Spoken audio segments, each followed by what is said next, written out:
these curses, you dare sell me out? Wan Min didn't argue back, directly pulling out her phone to display the evidence. Then she looked at Li Jiyan with a frightened expression. Director Li, I'm sorry, I was wrong. Can you please not give me a disciplinary action? Li Jiyan hadn't even opened his mouth yet. Beside him, Ningchen said with a stern face, no, the disciplinary action must be given. Let them all learn their lesson. Spreading rumors comes with a price to pay. Wan Min and his 3 companions were so angry they almost swore. What kind of unethical nonsense was this? Su Wan also stared at Ningchen in shock. Kind-hearted as she was, she had assumed Ningchen would let these 4 go. Nicely done. The 2 best friends Jiang Ying and Su Ronli immediately regarded Ningchen with newfound respect. Ningchen, Su Wan, you despicable lovers. Just you wait. Guan Xiaoman knew the tide had turned against her. After throwing out one last threat, she tried to bolt. Behind her echoed countless curses and accusations. That Guan Xiaoman is quite pretty, but who would have thought she'd be so vicious-hearted? What a venomous woman, utterly venomous. This is so damn disgusting. Thank goodness Ningchen helped today, otherwise, Su Wan might have really ended up jumping off that building. Yeah, Ningchen hardly ever says a word normally. Who knew he had such tricks up his sleeve? If only I had a boyfriend like him. Guan Xiaoman grew angrier the more she thought about it,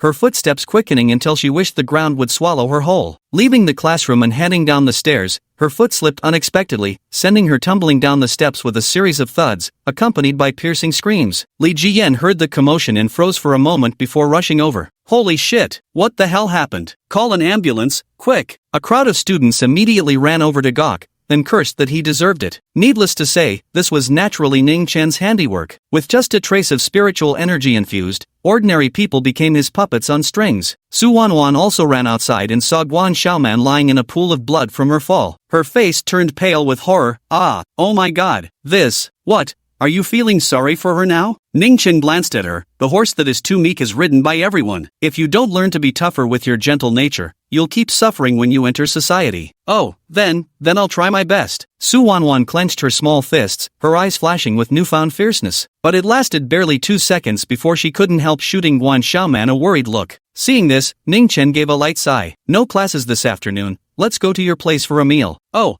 okay. Su Wan finally pulled her gaze back and followed behind Ningchen, who had his hands in his pockets, as they walked out of the school gate together. Ningchen, thank you, Su Wan said softly as they neared the shop. No need, I just genuinely dislike this kind of person. Ningchen's tone was indifferent. Still, thank you very much, Su Wan added. So when will your milk tea stall open? Do I get free drinks? Ningchen joked. Of course. Su Wan's lips curved into a bright, radiant smile. That's what you said. Ningchen chuckled. Su Wan suddenly had a very bad feeling about this. This guy's appetite was unusually enormous, after all. Arriving at the small restaurant, Li Mei warmly welcomed Ningchen as usual. Having heard about the incident in the classroom earlier that morning, she felt increasingly grateful to Ningchen. Standing behind the checkout counter, her gaze toward him couldn't have been more satisfied. It was the kind of look a mother-in-law gives when eyeing a golden son-in-law. Ningchen chose to ignore it, eating his food while absorbed in a novel. Just then, a drunken man staggered into the shop. In his haze, he noticed Li Mei looking at Ningchen with unmistakable approval in her eyes. He instantly flew into a rage, glaring fiercely at Ningchen. Walking to the cash register, he snapped in a commanding tone, "Get me some money. How did you come back?" Li Mei's expression changed as she instinctively shot a few glances at Ningchen. This unkempt man was her husband, Su Xiao, a compulsive gambler. Though utterly drunk, Su Xiao's sharp eyes noticed his wife constantly glancing at Ningchen. Fury erupted within him. With a crash, he instantly transformed into a table-clearing master, smashing everything wildly across the cashier counter. Are you out of your mind? Li Mei glared at Su Xiao with a mix of anger and helplessness. What are you doing? Su Wan hurried over from the back kitchen at the sound of the commotion, shielding Li Mei with her body. Seeing the mother and daughter's hostile attitude, Su Xiao grew even angrier. He kicked over a table and shouted at the other customers in the shop, "The fuck you looking at? Get the hell out." A dozen customers left their meal money and hurried away. In these times, who would dare provoke a madman? Are you fucking deaf? Su Xiao noticed there was still a college student sitting there and swaggered over while cursing. This person was naturally Ningchen. Su Xiao, are you out of your damn mind? Li Mei quickly rushed over and stood in front of Ningchen's desk, demanding, "Just what do you think you're doing?" Haha, Li Mei, do you have feelings for this kid or something? Su Xiao, convinced he'd figured something out, kept pointing at Ningchen. Are you trying to follow him now? Su Xiao, you. Li Mei was so enraged by these words that she felt dizzy and could barely stand. Mom! Su Wan quickly rushed over to support her, her beautiful big eyes immediately turning red with tears. Bastard still not leaving? Looking for a beating? Su Xiao then turned his head and roared at Ningchen. To his surprise, the boyish-looking college student stood up and slapped him hard across the face. Smack! Su Xiao was sent flying from the slap, crashing heavily into the drink cooler. Ningchen had no patience for this kind of person. He stepped forward and unleashed another fierce kick, sending the wretched, down on his luck man sprawling to the ground where he vomited violently. Then Ningchen kicked again, sending Su Haichao crashing into a pile of beer bottles. This time he stayed down. After beating the man, Ningchen calmly returned to his seat and resumed eating his lunch as if nothing had happened. Li Mei and Su Wanwan stood frozen in place for a long moment. After a while, Li Mei's heart softened, and she helped Su Haichao up from the ground, her eyes brimming with disappointment throughout the whole process. Honey, help me one more time. I swear, this is the last time. Su Haichao was thoroughly beaten into submission, no longer daring to throw his weight around in front of his wife and daughter. He remained kneeling on the floor, clutching tightly at Li Mei's apron with both hands, tears streaming down his face as he pleaded,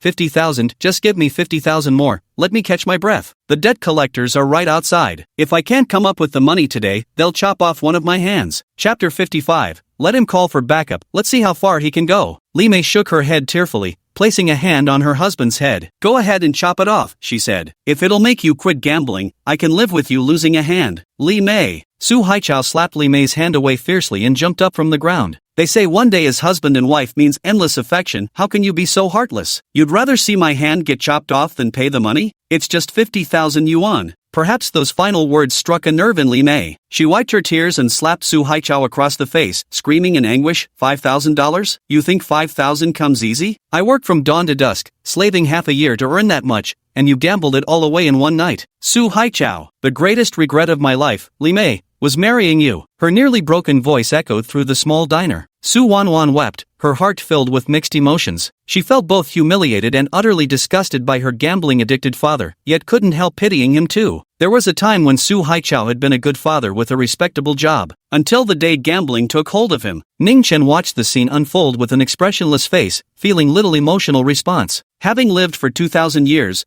what hadn't he seen? What puzzled him was that after Bai Zhao's death, Wang Yinhua should have forgiven the Su family's debt out of respect for him. Su Haichao, you son of a bitch, how much longer do I have to wait? The family was immersed in sorrow when a few thuggish-looking hoodlums walked into the small restaurant. Leading them was a guy wearing a black leather jacket with a pompadour haircut, his face full of ferocity. Brother Shiwei, give me one more day, please. My wife has money. I'll talk to her tonight. She'll definitely help me pay. Su Haichao ran up to the pompadour hoodlum, begging incessantly. Go to hell. The airplane-haired gangster, Shiwei, kicked Su Haichao aside and cursed at him. You think we're some charity organization? How many fucking days have we given you already? Don't you have any damn sense? Seeing this, Li Mei quickly turned around and shielded Su Wanwan protectively. Mother and daughter silently wept together. How about this? Shiwei suddenly changed his tone, sizing up the mother and daughter with a burning gaze as he grinned and said, have your wife or daughter keep me company, and I'll give you another 7 days grace. How does that sound? He'd long heard that Su Haichao's wife and daughter were quite beautiful. Seeing them today proved the rumors true. Though Li Mei was older and worn from daily hardships, she still retained her charm and maintained a decent figure. Su Wanwan was indisputably the acknowledged beauty of Qing University's medical department. How could her looks possibly be lacking? Siwei stared at them with unblinking eyes, practically drooling. Please don't, brother Siwei. Su Haichao crawled out from under the table like a dog, clinging to Siwei's leg. Don't touch my wife and daughter, I'll agree to anything else, just spare them. Hey,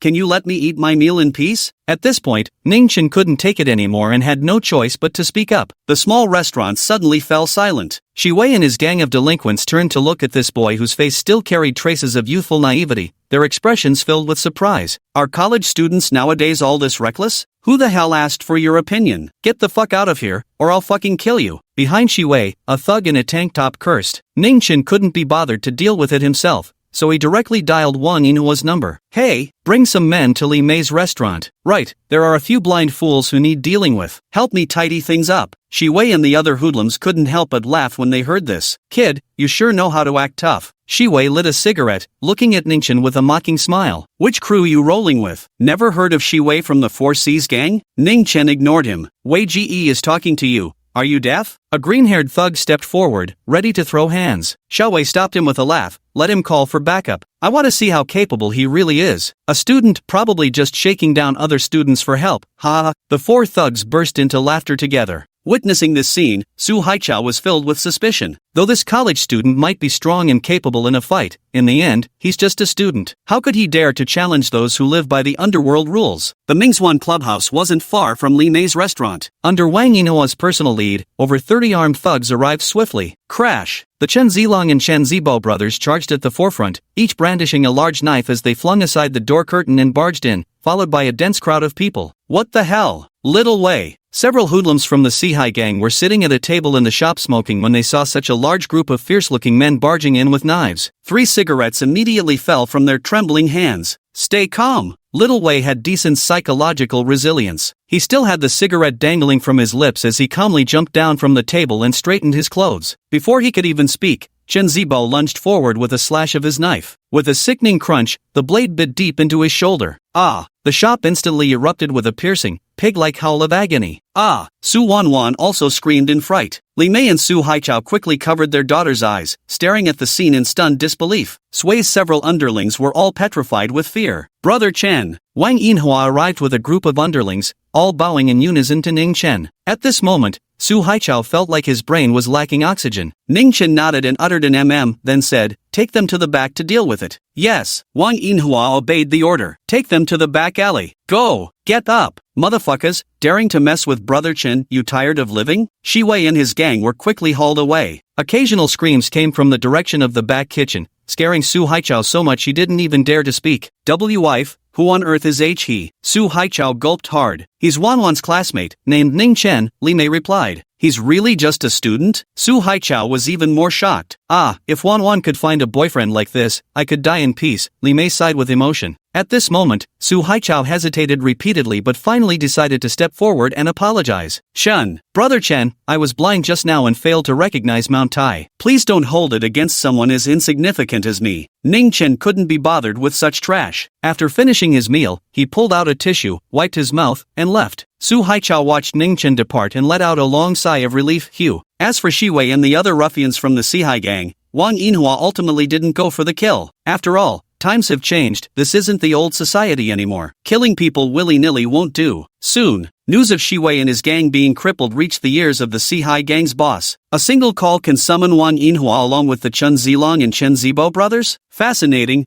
absolutely fascinating. Ha ha ha. Investigate this for me. I, Hu Sihai, am genuinely curious to see exactly what background this person has. Somewhere in Xiqing district, an underground bar. A greasy middle-aged man with a stubbled face wore an amused smile. Chapter 56, The Takeout Assassin. When he returned to Rose Garden Villa, it was already past 7 o'clock. Night had fallen, with a gentle breeze rustling through the willows, creating a delightful scenery. Su Shu Yan and Zhang Tang were playing Honor of Kings in the living room, with the TV on but ignored just for background noise. After losing 4 games in a row, both girlfriends were in a sour mood. Suddenly, Ningchen opened the door and walked in. Zhang Tang practically saw him as a savior and rushed over. Big bro strongman, you're back. Wanna duo Q? Su Shu Yan also cast an expectant gaze. Though Ningchen was quite annoying, his gaming skills were undeniably top-notch. Last time he had carried them to over a dozen consecutive victories. Not playing. You guys are literally trash. Ningchen spoke bluntly, nearly prompting Su Shu Yan to hurl a pillow at him in frustration. Oh come on dolly bro, just play a few rounds with us, just a few okay? Please. Zhang Tang wouldn't take no for an answer. Her tiny hands tugged at Ningchen's sleeve as she whined and pouted adorably. Alright. Ningchen reluctantly agreed, thinking to himself,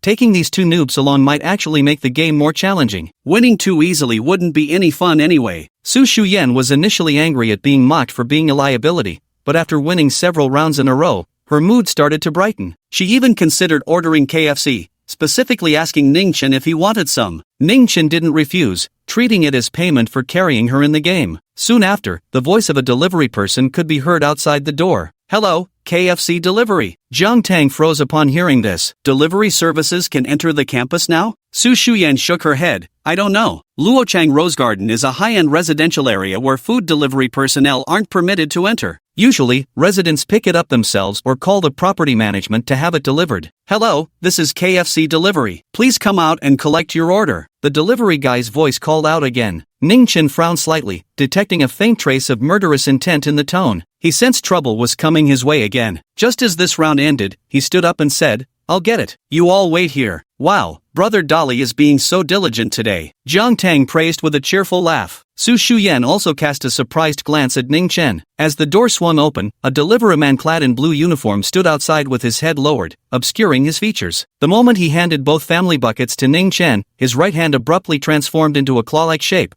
lunging straight for Ningchen's throat. Swift as lightning, in the darkness, a pair of ferocious, gleaming eyes ignited. Slap! Ningchen effortlessly seized his tiger-like claw, then, under his astonished gaze, gave it a slight twist. With a crisp snap, the delivery man's hand bone broke instantly. Before he could even open his mouth to scream, Ningchen swiftly pressed a point on his chest's mute acupoint, silencing him completely. "Brother Dolly, haven't you brought it yet? I'm hungry." Jiang Tang's voice came from the living room. The two best friends were chatting about their earlier achievements, unaware that a thrilling assassination was unfolding outside. Ningchen carried 2 family buckets and tossed them onto the living room sofa before turning back. "You two eat first. I'm going out for a smoke." "Xiao Tang, does Ningchen usually smoke?" Su Shu Yan blinked her exquisite beautiful eyes. There had never been any smell of smoke at home before. Maybe brother Dolly loves you too much and can't bear to let you inhale secondhand smoke, so he sneaks out to the courtyard every time. Jiang Tang tapped her rosy lips knowingly. "You're talking nonsense again," Su Shu Yan scolded with feigned anger. Jiang Tang was genuinely happy to see their relationship improving. Meanwhile, Ningchen quietly carried the paralyzed delivery man to the backyard. After learning that the man was just hired help who didn't know his employer's identity, Ningchen couldn't be bothered to ask further. He fetched a shovel from the storage room and began digging the earth, creating a pit. Despair was written all over the assassin's face, his spirit utterly shattered. Good heavens! He, a B-rank killer from the Bloodblade Tavern and a martial artist with internal strength, was actually about to be buried alive. "Help! Help me, please! Jesus, God, Buddha, Virgin Mary, whoever you are, save me!" 2 or 3 minutes later, the shovel was put back in the storage room. "This can't go on like this. What if an assassin breaks in while I'm away?" Ningchen walked to the burial spot in the yard, tamping down the soil with his foot while thinking, though I don't like Su Shu Yan, she's still Aunt Xiao's daughter after all. And there's also Xiao Tang. I've got it. Ningchen suddenly turned his gaze toward the doghouse in the corner of the yard. A pair of luminous green eyes stared back at him in bewilderment. Black Dragon. This German shepherd had now witnessed such incidents twice. Luckily it was a dog and couldn't speak, otherwise if it told Su Shu Yan this news, the young lady would probably be scared to death. Woof! Hei Long stared fearfully at Ningchen, unsure of what he intended to do. For the next several days, Ningchen secretly mixed some mysterious little red pills into the dog food and fed them to Hei Long. After finishing its meal,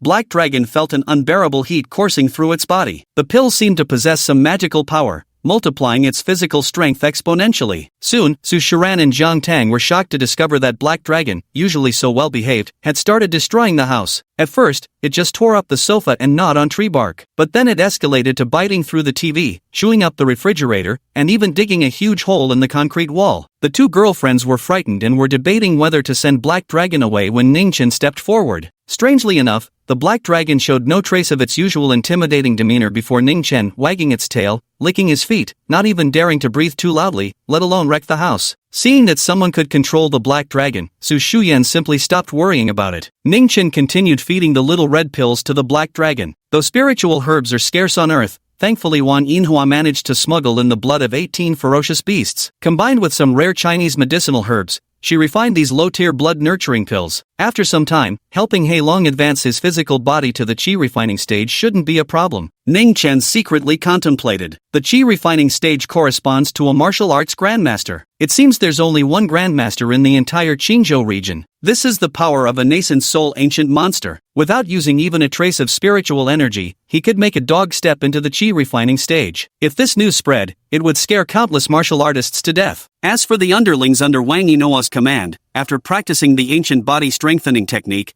their physical prowess skyrocketed dramatically. The Four Seas gang suffered defeat after defeat in the underground gang wars. Are these Water Moon gang bastards all hopped up on drugs or something? How the hell are they this ruthless? Charm Bar, the largest bar in the southern part of West District, and also the headquarters of the Four Seas gang. As for Bai Zhao's White Gang, Wang Yinhua had rebranded it as the Water Moon Gang. In a private room, a high-ranking member of the Four Seas gang, sporting black eyes, said to Boss Hu Sihai, "Boss, in just 2 months, 10 of our brothers have already been hospitalized, with daily medical expenses running into tens of thousands." Hu Sihai also wore a distressed expression as he puffed away on his cigarette. Damn it, what the hell is going on? How did those useless Moonwater gang bastards suddenly become so formidable? One of them can chase down 5 of our guys now. Chapter 57, our boss invites you for a drink. Would you honor us with your presence? Not just that, boss. The man nicknamed Mountain Cannon, covering his bruised face, said, those brothers Chen Xihao and Chen Zilong took down over a dozen guys alone. I suspect the Moonwater gang members have all injected super soldier serum and turned into Captain America. Have you been watching too much Marvel? Hu Sihai shot him a sidelong glance before falling into silence. Should I use the gun? Hu Sihai was deeply conflicted. Those who walked this path followed an unspoken rule. No guns allowed in gang fights. If the 4C's gang breaks this precedent,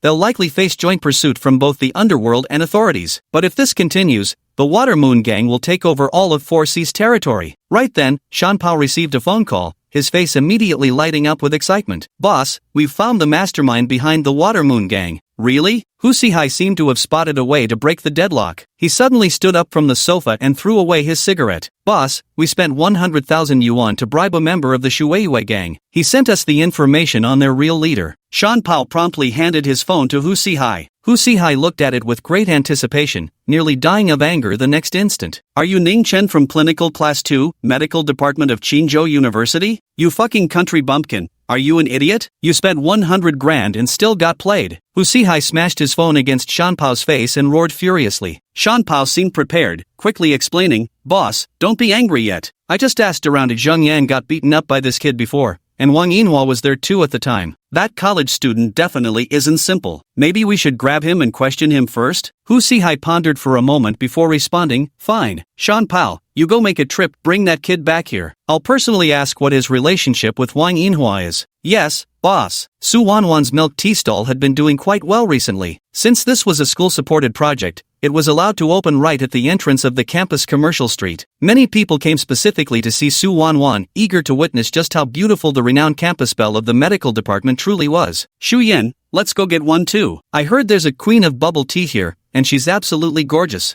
Zhang Tang linked arms with Su Shiran as they strolled past the commercial district. Great! Su Shu Yan smiled and walked over to join the queue. Before long, it was their turn when a sweet and charming voice came through. Good afternoon, ladies. What would you like to drink? Su Wanwan's exhausted yet fulfilled pretty face wore a bright smile. Her fair, fragrant forehead was damp with sweat, strands of hair clinging to it, yet it did nothing to diminish the girl's beauty. Wow, she's really beautiful. Zhang Tang's eyes sparkled with little stars. Hello, 2 great milk caps, please, Su Shuran said very politely. Oh, okay. Su Wanwan had already recognized these 2 girls as the ones who surrounded Ningchen during the sports meet. The gap between them and me, whether in temperament or family background, was simply too vast. Zhang Tang and Su Shiran didn't think this way at all. They whispered amongst themselves, praising Su Wanwan's beauty and agreeing she truly deserved her reputation as the flower of the medical department. Soon, 2 cups of milk tea were ready, and the 2 girls paid before taking their leave. Suddenly, Zhang Tang spotted a familiar figure in the crowd. Shu Yan, look, isn't that big brother Dolly over there? Where? Su Shu Yan followed the direction and indeed saw a tall, burly guy casually approaching the milk tea stand without queuing, munching on a bag of potato chips as he walked. Why isn't he queuing? Seriously lacks basic manners, Su Shu Yan said disapprovingly. Then they saw Su Wanwan kindly hand over a cup of milk tea, chatting happily with Ningchen. Ningchen was also engaged in cheerful conversation, even helping to deal with 2 sophomores who attempted to harass Su Wanwan. They know each other? Su Shu Yan was slightly stunned. For some reason, seeing Ningchen standing and chatting with a pretty girl made her feel a little uncomfortable inside. Soon after, the other 2 partners Zhang Ying and Su Rongli arrived. Su Wanwan took off her work uniform and left the commercial street side by side with Ningchen. Oh my god, Shu Yan,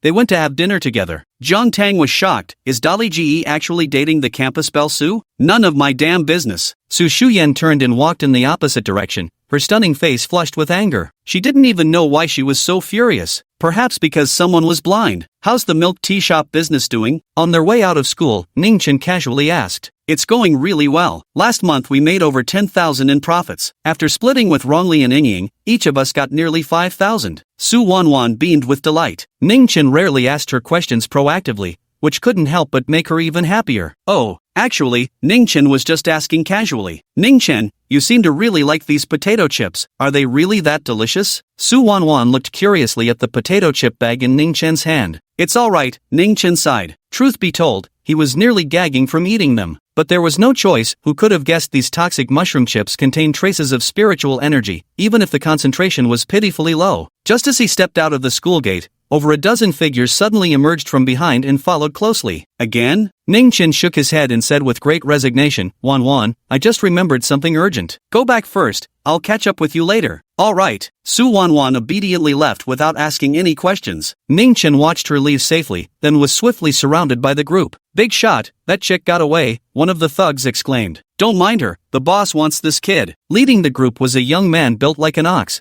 with a menacing scar across his forehead. You're Ningchen? The country bumpkin stepped forward, his towering 6'3" frame casting an overwhelming shadow of intimidation. What do you want? Ningchen lifted his eyes impassively. Our boss has invited you over for a drink. Do us the honor, Ningchen. Shan Pao grinned, revealing his teeth. Alright, lead the way, Ningchen said bluntly. You're not even going to ask who our boss is? Shan Pao was momentarily stunned. Shut the hell up. You coming or not? Ningchen was thoroughly impatient. Xiaoye, bring the car around. Shan Pao growled darkly. Soon, several Jinbei minivans roared past, carrying Ningchen away. Shan Pao sat in the passenger seat, constantly eyeing Ningchen through the rearview mirror. No matter how you looked at it, he was just an ordinary college student. But weren't students supposed to be the most afraid of gangsters? More than 40 minutes later, Shan Pao led Ningchen and over a dozen of his underlings into the charm bar. At one of the booths they passed sat a wealthy young playboy. His name was Qinfen, one of the notorious 7 young masters of Binhai. 2 months earlier, he'd been sent from Binhai by the eldest son of the Yi family to search for someone whose very existence seemed like a shadowy rumor. Damn it, all I got is a sketch, who knows if it's even accurate? How the hell am I supposed to find him? Might as well be looking for a needle in a haystack. Yigulu, your mom's gonna blow up. Chapter 58, The Four Seas Gang, Annihilated. Boss, we've brought him in. Inside the Supreme VIP private room, Shan Pao shoved Ningchen inside, followed by a group of underlings who all sized up Ningchen with undisguised curiosity. There were also some heavily made-up hostesses who cast surprised glances at Ningchen. Classmate Ningchen, have a seat. Su Sihai was surprisingly courteous, having one of the hostesses pour Ningchen a drink. What do you want with me? Ningchen sprawled casually on the sofa, even placing his half-eaten bag of chips on the coffee table. You must be thirsty after the long journey. Here, have a drink first, then we'll talk, Su Sihai said with a smile, urging him to drink. Spit it out if you've got something to say. Ningchen grew impatient. The single sentence startled the hostess pouring drinks out of her wits. Her hands even trembled slightly. Is this college student out of his mind? How dare he speak to the boss of the Four Seas gang like that? Shan Pao also wanted to flare up, but Su Sihai stopped him. With 2 fingers, he gently pushed the glass towards Ningchen. Brother Chen, with so many little brothers and sisters present, do me a favor. Alright. Ningchen grabbed the wine glass and casually splashed its contents onto Su Sihai's face. Ah! Several pretty hostesses screamed in terror, their faces turning pale. You're fucking asking for death. Shan Pao and other members of the Four Seas gang were also furious. Su Sihai wiped the alcohol from his face but burst into laughter instead. Ha ha, good. As expected of the mastermind behind the Shueiyue gang, you've got guts. He finally gave up on forcing Ningchen to drink and sat back on the sofa, motioning for one of his underlings to light a cigarette for him. Noticing a bag of potato chips on the coffee table, he casually picked it up and started munching. Hey! Ningchen immediately felt uneasy. These were his damn magic mushroom slices, but seeing Su Sihai eating them with such relish,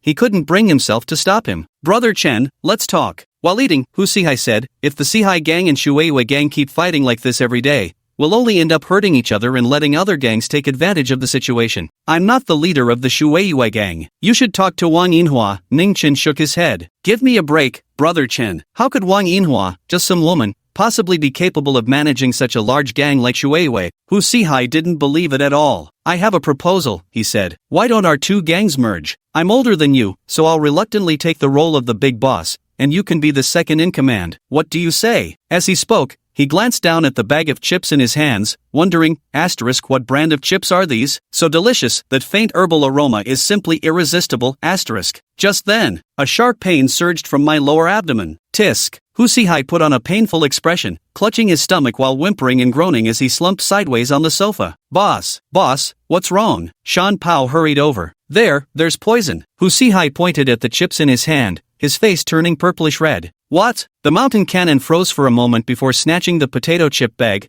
glaring viciously at Ningchen. Ning bastard, you fucking have no martial virtue, actually poisoning me. You can snack recklessly, but don't speak recklessly. Ningchen reached out to take the chip bag and began eating in front of everyone. The crowd froze momentarily. Upon reflection, poisoning potato chips didn't make much sense anyway. The active ingredient in the poison mushroom slice is the deadly ghost hand green. This highly toxic mushroom can kill a cow within 10 minutes. The human liver's detoxification capabilities are utterly insufficient against such lethal toxicity. Su Sihai never made it until the ambulance arrived, foaming at the mouth. He died on the spot. Boss!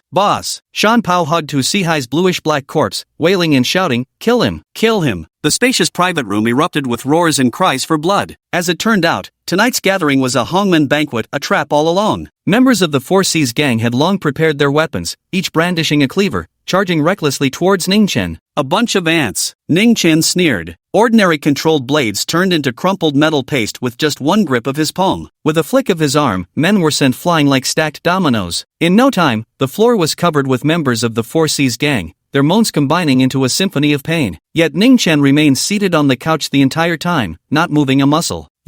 Mount Cannon and the other Four Seas gang leaders were utterly dumbfounded. And those hostesses from the nightclub, they must have thought this was all a dream or some kind of movie filming. "He's a martial artist," a high-ranking gang member shouted. "What's the big deal about a martial artist? I'll still beat you to death." Shan Pao roared as he directly drew a black Browning pistol from his waistband. "Go die." Bang! The trigger was pulled. He was aiming at Ningchen's temple. But in that split second, Ningchen also moved. With a flick of two fingers toward his temple, he effortlessly caught the bullet. Throughout the entire process, Ningchen didn't even glance sideways. At that moment, he even poured himself a glass of wine and calmly took a sip. Holy shit! The crowd gasped in shock, and they all thought of a certain movie character simultaneously. In martial arts, nothing is more formidable than speed. The ultimate killing machine, the beast of fire cloud. Are you human or a demon? Shan Pao held the pistol, his face filled with disbelief. Ningchen didn't answer. With a flick of his finger, the bullet shot back at twice its original speed. With a soft thunk, it pierced a hole right between Shan Pao's eyebrows. Chen Xihao, also known as Shan Pao and the second-in-command of the Sihai gang, collapsed straight backward like a fell tree. Several princesses let out piercing shrieks. At that moment, the private room door was kicked open from outside as a group of people filed in. Seeing the expressions of Wang Yinhua and the Chen brothers, Ningchen quietly exhaled in relief. Fortunately it wasn't anyone else, or he'd have to waste spiritual energy casting memory erasing spells. After all, he didn't want word of this matter to spread, it would only invite a heap of trouble. "Brother Chen, you're okay?"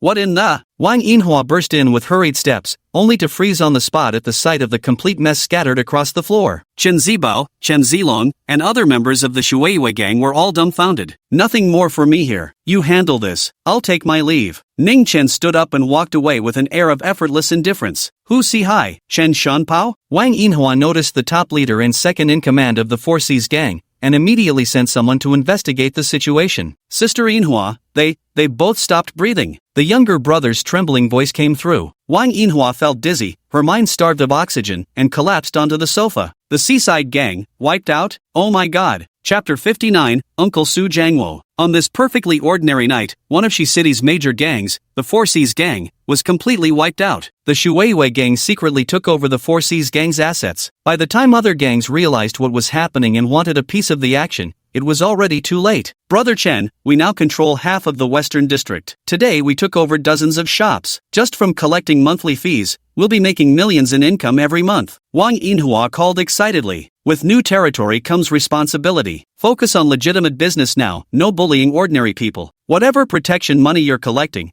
it's best to stop collecting it altogether." After saying a few words, Ningchen suddenly posed a question. "Do you have 150 million here? 150 million? Brother Chen, what do you need so much money for?" Wang Yinhua had barely spoken the words when she realized her mistake. Since when was it her place as a small-time underling to lecture the boss on how to spend money? She hurriedly apologized. "Sorry, Brother Chen, I spoke out of turn." Ningchen gave a non-committal Wang Yinhua thought for a moment before answering. At the very least, it would take 1 or 2 years. 1 or 2 years. Ningchen felt somewhat disappointed upon hearing this, but he didn't say much more to avoid them making reckless moves. He then added, "Forget it. Just produce more poisonous mushroom slices lately. I'm running out. Also, the beast blood is almost used up too." All right.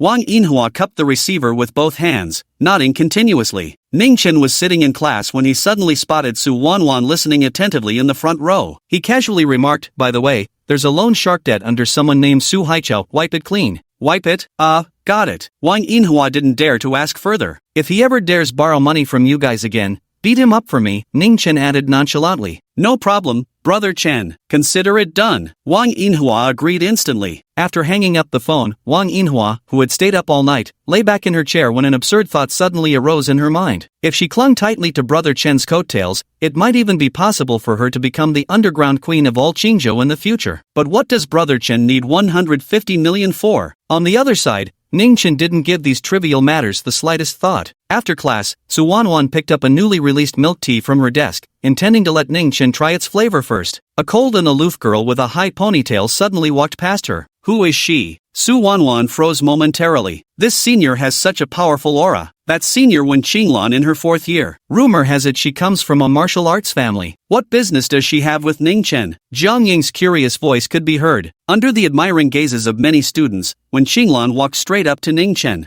What now? Ningchen gave her a sidelong glance. When Qinglan looked at him, feeling an intense sense of unreality in her heart. The seemingly ordinary college student had stormed the Qingzhou Martial Arts Association headquarters 3 months ago, yet faced no consequences whatsoever. Vice Chairman Liang Yongji seemed to have conceded defeat, never sending anyone to bother Ningchen again. For a prestigious city-level martial arts association to be humiliated like this, it sounded like something out of a fantasy tale. I'm leaving if there's nothing else. Ningchen stood up. Wait, there is something. When Qinglan hastily spoke up, having witnessed Ningchen's ferocity firsthand, Wen Qinglan couldn't help but shrink slightly in his presence. Next week is grandfather's 80th birthday. We'd like to invite you to the Intercontinental Hotel. No gifts needed, just your presence would be enough, she said. Will there be good food? I'll go if there's good food, Ningchen said. Of course. Wen Qinglan nodded gently. All right. With that, Ningchen left. Passing by Suan, he took that cup of new milk tea, inserted a straw and took a sip. Blueberry flavor, tastes pretty good. He drank as he left the classroom. When Qinglan's cool gaze immediately fell upon Suan, sizing her up from head to toe. Why does Ningchen have so many pretty girls around him? Suan felt extremely uneasy. He arrived at the school gate. Xiao Jing's Audi A8 was parked by the roadside. Ningchen opened the car door and sat in the passenger seat. Su Shu Yan and Jiang Tang were chatting. Seeing him, Jiang Tang greeted warmly, while Su Shu Yan turned her delicate face away with a sullen expression. Ningchen was quite puzzled, unsure where he had offended the young lady again. But just a little more patience and he'd be free. Xiaochen, we're going to Aunt Xiao's house for dinner today. You haven't been there yet, have you? Xiao Jing said while driving. That's right. Ningchen nodded. The Rose Garden Villa was merely purchased by Su Jingshan for his daughter's convenience going to school. The couple didn't usually live there, they had their own apartment. Tell me what you'd like to eat, and Aunt Xiao will have the housekeeper prepare it, Xiao Jing casually asked. I want to eat lobster, wagyu beef, king crab, abalone, sea urchin, and Buddha jumps over the wall. Ningchen unceremoniously listed out the menu. A heavy silence filled the car. Really acting like this is his own home, Su Shu Yan muttered under her breath. Xiao Jing smiled faintly, dismissing the matter without another thought,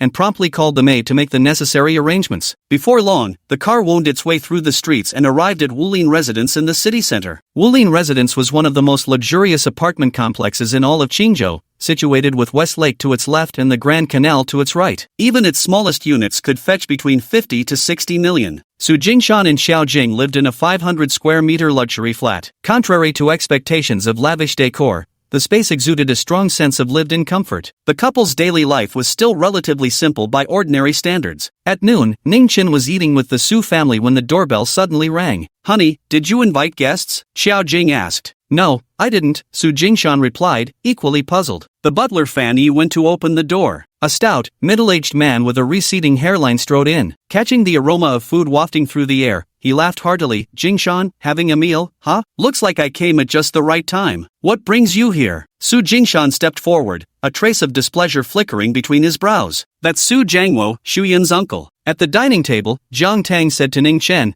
but the two families don't get along well. We hardly ever interact normally. No idea why they suddenly showed up today. Probably came for a free meal, Ningchen analyzed while chewing on a small black king abalone. Get lost with your freeloading. Su Shu Yan shot him an annoyed sideways glance and said, my uncle's family is in real estate. They're even richer than us. There must be some reason for this. Ningchen couldn't be bothered to respond and kept his head down, wolfing down his meal. All you ever think about is stuffing your face. Su Shu Yan shot him a glare with her beautiful eyes. What the hell is wrong with you? What business is it of yours how I eat? Ningchen snapped irritably. He couldn't figure out why this spoiled young lady kept behaving this way. She'd been giving him the cold shoulder all morning. Could she be suffering from intermittent schizophrenia or something? You! Su Shu Yan slammed the table, initially intending to snap back angrily, but then she remembered she still needed this guy to carry her to a higher rank. Better endure it for now. At that moment, a loud bang echoed through the apartment as the front door was forcefully shut. Su Shu Yan's uncle, Su Jang Wo, stormed off angrily. Chapter 60, The Power of the Black Dragon. Daddy, why did you argue with uncle again? Su Shu Yan asked as Su Jing Shan returned to his seat. It's nothing, let's eat. Su Jing Shan struggled to compose his livid expression. Daddy, I'm not a kid anymore. Tell me what's really going on. Family should always get along. Su Shu Yan pressed on. Family? Humph. I treat him like family, but does he think the same of me? Su Jingshan sneered and continued. Next week is Old Master Wen's 80th birthday. The Old Master has booked the entire Peach Blossom Spring Hotel to host a banquet for all the noble families in Qingzhou. Shu Yan's grandfather asked me to represent the Su family in offering birthday congratulations to Old Master Wen. Su Jang Wo came today specifically to compete for this representative position. He said he wanted to spend 100 million to buy this delegate position. Humph, my business might not be as big as his, but I'm not short of this petty money. Xiao Jing shook her head. How shameless can one be? Su Shu Yan frowned slightly. How could uncle do this? Is the title of delegate really that important? Of course, Su Jingshan said with absolute certainty. The Wen family ranks among the top 5 great clans in Qingzhou, on par with our Su family. Who would dare not show face at Old Master Wen's 80th birthday celebration? Even the Martial Arts Association is sending representatives to congratulate him. Su Jangwo has always wanted to make his presence known at such grand occasions. He naturally wouldn't miss this opportunity. Su Shuyan curled her lips in disdain. How tedious. It's just like actors fighting for top billing in the entertainment industry. Su Jingshan shook his head. You wouldn't understand. Let it be, let's eat. Uncle Su. At this moment, Ningchen suddenly interjected. That elder Wen you mentioned, is his name Wen Yu? Yeah,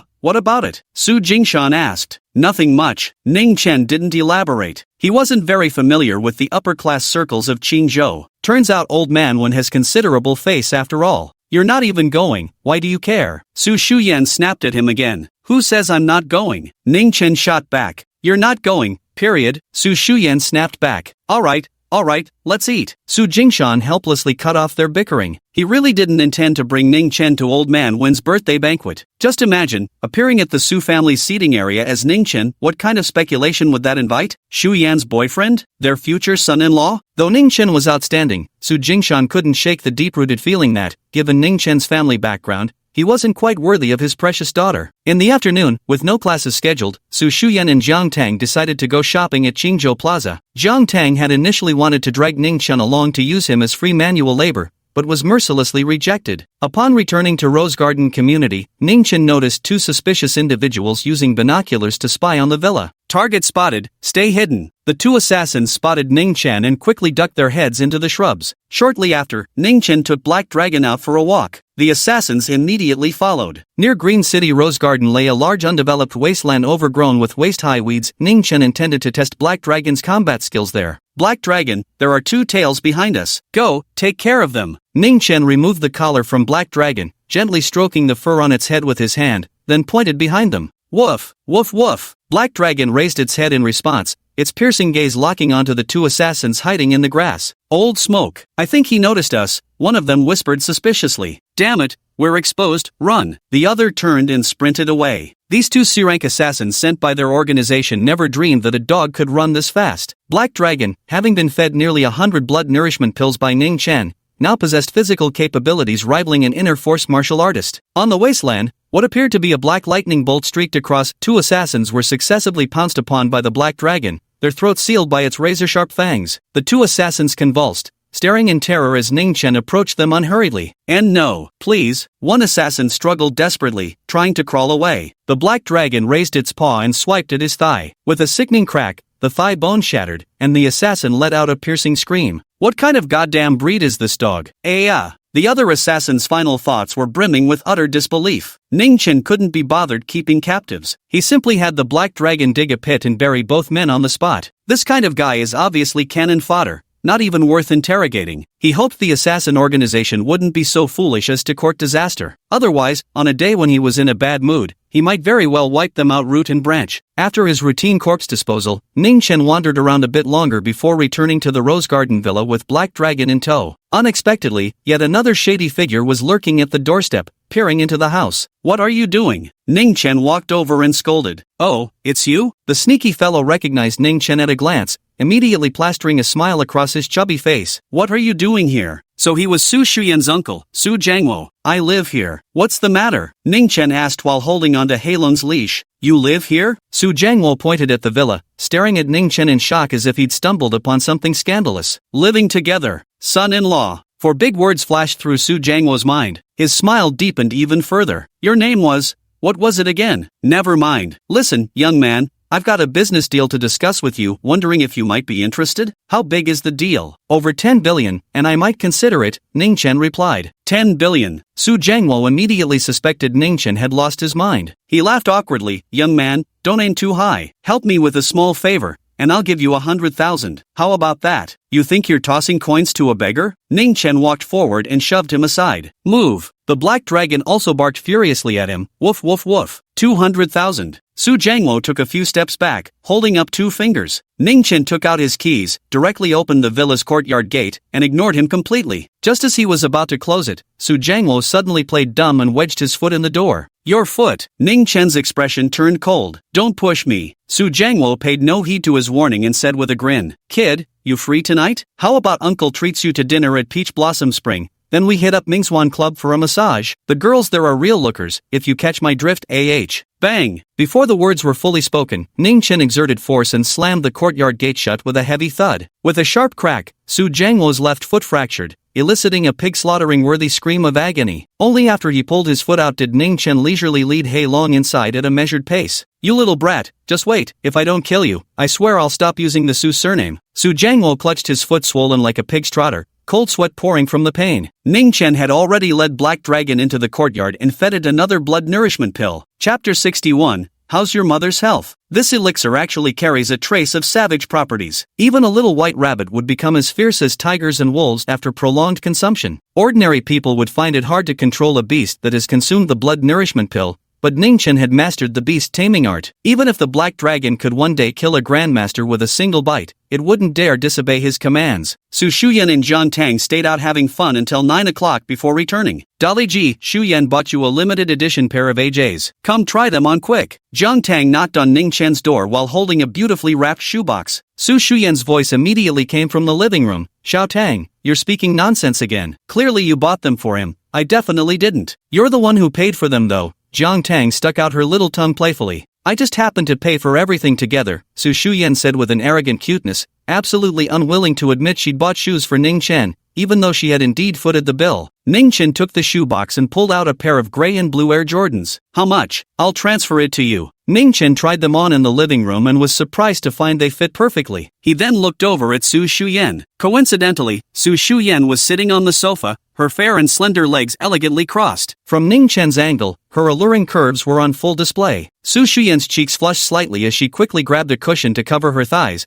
then shot Ningchen a fierce glare. "What are you looking at?" "I didn't look." Ningchen shrugged, then took out his phone. "I just wanted to transfer you the money for the shoes." "Oh come on. Bigly Shu Yan gets over 100 grand in pocket money every month. She's not short on your little contribution." Jiang Tang pulled Ningchen aside as she spoke these words with a charming smile. "Exactly, carrying us to honor of kings is way better than anything else." Su Shuran also pursed her crimson lips dismissively. Yet Ningchen shook his head. "I'd rather pay up. You two are too noob. Carrying you to honor of kings would exhaust me to death. Go die." A pillow carrying Su Shuyan's fragrance came flying at him. The next morning, Ningchen wore his new sneakers to class. As soon as he entered the classroom, he heard Deputy Class Monitor Li Xianming bragging. "These sneakers of mine are a limited edition AJ collaboration with Slam Dunk, only 500 pairs released nationwide. To say without exaggeration, there aren't even 5 pairs like these in all of Qingzhou." Li Xianming sat in the front row, casually crossing his legs to show off his brand new red and black sneakers. A crowd of male students gathered around him, including Feng Xiaopang and Zhang Gachuan. "Brotherly, with only 500 pairs released nationwide, these must be crazy expensive, right?" A tall, lanky boy stared at Li Xuanning's feet, practically drooling with admiration. His name was Dai Jinshan,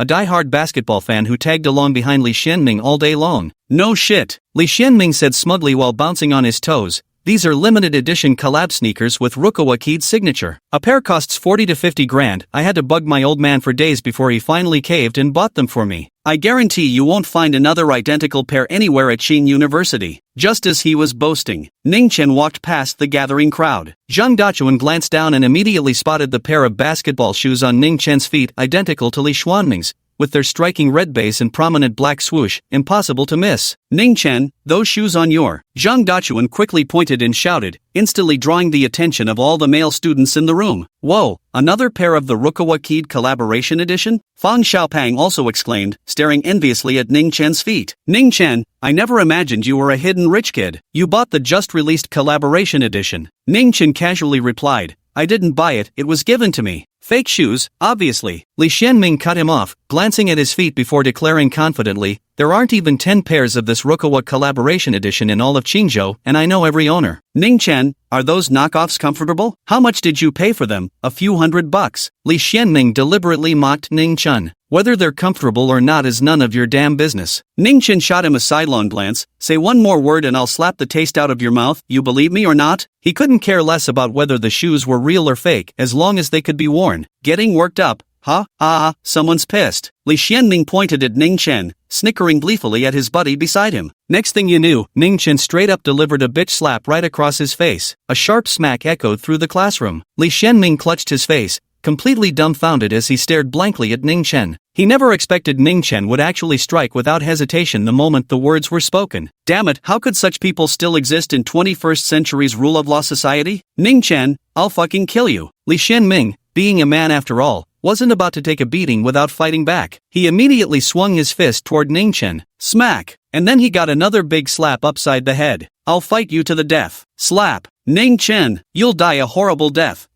Slap! Stop hitting me! Stop hitting me! Li Xianming lay sprawled amidst the classroom desks, textbooks scattered all over the floor, his left cheek swollen grotesquely as he grimaced in pain. You can show off in front of them all you want, but dare to act tough with me and I'll slap you dead. Ningchen shot him another glare before finally turning to leave. Li Xianming is the type of person who needs to be taught a lesson. If he doesn't get a proper beating now, he'll only push his luck even harder in the future. That's too violent. The students of Clinical Class 2 turned pale at the sight of this scene. Even class monitor Zhang Xinlan didn't dare to intervene. Before long, the geography teacher arrived for class and noticed the classroom was unusually quiet today. I found out after asking that Ningchen had beaten up Li Xianming. How could this be allowed? He immediately took both of them to department head Lu Wei's office. A fight? Lu Wei sat behind the desk, took off his glasses, and examined Ningchen and Li Xianming with a strange look in his eyes. Then he said, Teacher Yu, please go back to your class first. I'll handle this here. All right, Director Lu. The geography teacher, Yu Ping, turned and left without hesitation. Director Lu, he hit me. He hit me right in front of the whole class. Li Xianming covered his face and began to wail, Director Lu, you must stand up for me. All right. Then, Lu Wei started playing the diplomatic game that leaders excel at, turning big issues into small ones until they disappear. In the end, he actually had Ningchen simply apologize to Li Xianming and pay some compensation to settle the matter. Director Lu, how could you do this? Li Xuanming's eyes widened in shock. Not long ago, two guys from the humanities department got into a fight and almost got expelled as a result. Here's the deal, Ningchen. You apologize to Li Xianming and compensate him with 5,000 yuan, and we'll consider this matter settled. Lu Wei waved his hand dismissively, appearing extremely impatient. 5,000? Li Xianming nearly lost his mind. His parents both own companies, was this petty sum worth getting worked up over? Damn it! Here's 10,000, covering next time's payment too. Ningchen took out his phone, ready to transfer the money. Ningchen, your mother. Just as Li Xianming was about to unleash a furious tirade, Ningchen raised his hand again, making him hastily change his tune. How's your mother's health these days? Chapter 62, The Milk Tea Stall Encounter Crisis. Only then did Ningchen lower his hand. All right, I have things to take care of. You all go out first. Lu Wei put on a stern face and lectured Fo seriously. Schoolmates should get along harmoniously. Don't get into fights anymore, understood? Ningchen uttered an O and walked out. Li Xianming wasn't a fool either. He understood the department head was favoring Ningchen. With no other choice, he left first, figuring he'd come up with a solution later. As a result, Ningchen left and directly stuffed his phone into his pocket, heading straight for the classroom. Ningchen, wait a moment. Li Xianming called out to stop him. Feeling itchy for another beating? Ningchen turned around. Li Xianming shrank his neck back. Weren't you going to transfer me 10,000 yuan? Looks like you want a big slap to the face. Ningchen raised his hand again, threatening Li Xianming twice. Get lost. Fine, you're ruthless. Li Xianming gritted his teeth so hard they nearly shattered, turning away with his heart filled with grievance and rage. Meanwhile, Lu Wei made a call to Wen Yu, recounting the incident of Ningchen assaulting someone. Old principal, if he continues like this, who knows what kind of disaster he might cause? You should think of a way to transfer this troublemaker elsewhere. Lu Wei spoke with a voice on the verge of tears. The reason he dared not deal with Ningchen was because old principal Wen Yu had given him a heads up. Sigh. On the other end of the phone, Wen Yu also let out a sigh. Director Lu, Ningchen's background is beyond your imagination. Perhaps even I can't afford to provoke him. This bodhisattva, we'd better enshrine him carefully. Lu Wei was frightened into a shudder. So terrifying? Fortunately, he hadn't given Ningchen any disciplinary action earlier, otherwise, there would have been serious trouble. On my 80th birthday, invite him over, we'll have a proper talk with him then about toning down his behavior at school. When you could only console Lu Wei in this manner. Meanwhile, Ningchen's safe return to the classroom surprised the students of clinical class 2. Even teacher Yu Ping was stunned. After class, Yu Ping rushed to the department office to inquire about the situation, but Lu Wei sternly warned her. Teacher Yu, don't ask any more questions about this matter. The waters here run deeper than you think. You wouldn't be able to handle it. After a day of boring classes, Ningchen walked toward the campus commercial street with headphones on, listening to music. The business at the chance encounter milk tea stall was getting better and better. Su Wan, Zhang Ying, and Su Rongli were very particular about their ingredients, keeping the profit margin per cup quite low but making up for it in volume, which was why everyone loved buying from them. Ningchen was a foodie and would stop by every day to grab a few cups. Su Wan never accepted his money. What's that? While passing through the commercial district, Ningchen inadvertently caught sight of a familiar figure from behind. Guan Xiaoman. This vicious rich beauty from the clinical medicine class, accompanied by two thuggish young men, made her way deep into the woods. Ningchen wasn't deliberately eavesdropping, but as he passed by, his ears twitched slightly, and the trio's conversation drifted into his hearing. As a nascent soul stage grade cultivator, if he so wished, his spiritual awareness could envelop the entire nation of China, allowing him to hear conversations from any corner of the land. Did you bring the stuff? That was Guan Xiaoman's voice. Don't worry, everything's ready. The little thing is alive and kicking. The agreed price is 3,000, not a cent less. The two young men spoke with a distinctly gangster-like tone that instantly betrayed they weren't students. Deal. Guan Xiaoman's eyes glinted with malice. As long as it could ruin Su Wanwan's chance encounter milk tea stall, she was willing to pay not just 3,000, even 30,000 wouldn't be a problem. She was determined to vent this pent-up rage. Another scheme targeting Wanwan. Ningchen shook his head. Then, the two young men emerged from the grove and went to line up at the milk tea stall. Wow, quite a crowd here, a guy with a crew cut chuckled as he glanced around. Check out that waitress, so fresh and pretty, way better looking than those internet celebrities, another guy with a neck tattoo said, pointing at Su Wanwan. What, can't bear to see her, the crew cut guy teased.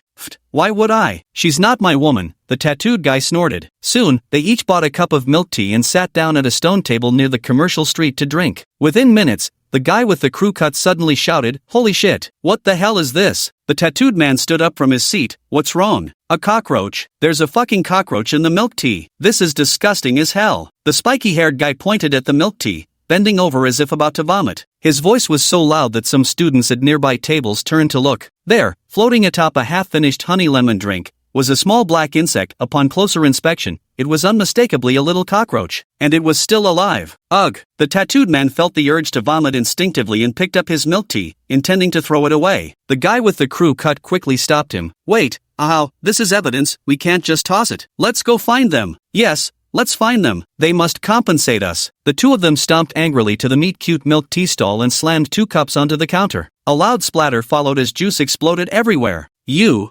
Wanwan, who had been placing an order, jumped in fright. Is this how you sell milk tea? The guy with a buzz cut planted his hands on his hips, snarling viciously. Excuse me, classmates, what happened? Zhang Ying and Su Rongli walked over. See for yourself. The crew-cut guy pointed at his cup of lemon honey water. Holy crap, a cockroach? The two guys who had just placed their orders saw a small cockroach doing the backstroke in the milk teacup, its 6 legs flailing endlessly in the yellowish-green lemon water. Their faces turned green with disgust. Excuse me, could I get a refund? I don't want to buy this anymore, one of the boys said. I don't want it either, this is disgusting, the other chimed in. The line behind them immediately erupted into commotion. The regular customers at the Encounter milk tea stall all wore displeased expressions on their faces. Jiang Ying and Su Ronli realized things were going south and quickly tried to appease the customers. Meanwhile, Su Wanwan picked up the cup of milk tea and carefully examined it. Hesitantly, she asked, the bug, you put it in yourself, didn't you? What did you say? The buzzcut guy slammed his palm on the counter, eyes wide with fury. Which one of your damn eyes saw me go in there? Do I look so bored I'd come here just to frame you guys for fun? But all our ingredients were freshly purchased fruits from yesterday. How could there possibly be bugs? Su Wanwan argued back. Li Mei had always run her barbecue joint clean, no gutter oil, no zombie meat, just honest business. That's why the profits were modest. With her mother's words and actions as example, Su Wanwan also placed honesty and trustworthiness as the top priority in business. You ask me? Who the hell should I ask? The buzzcut guy roared at Su Wanwan. The tattooed man simply waved his hand and said, no more nonsense, pay up. Chapter 63. So you two have such tastes? The crewcut guy also put on a disgusted expression. Yeah, you've gotta pay compensation. At least 1,000 yuan. 1,000? Our shop's daily turnover is only around that amount. Seeing the customers' suspicious, disdainful, and disgusted looks, Su Wanwan was both furious and anxious. Every cup of milk tea she makes is crafted with utmost care. Her hair is tied up.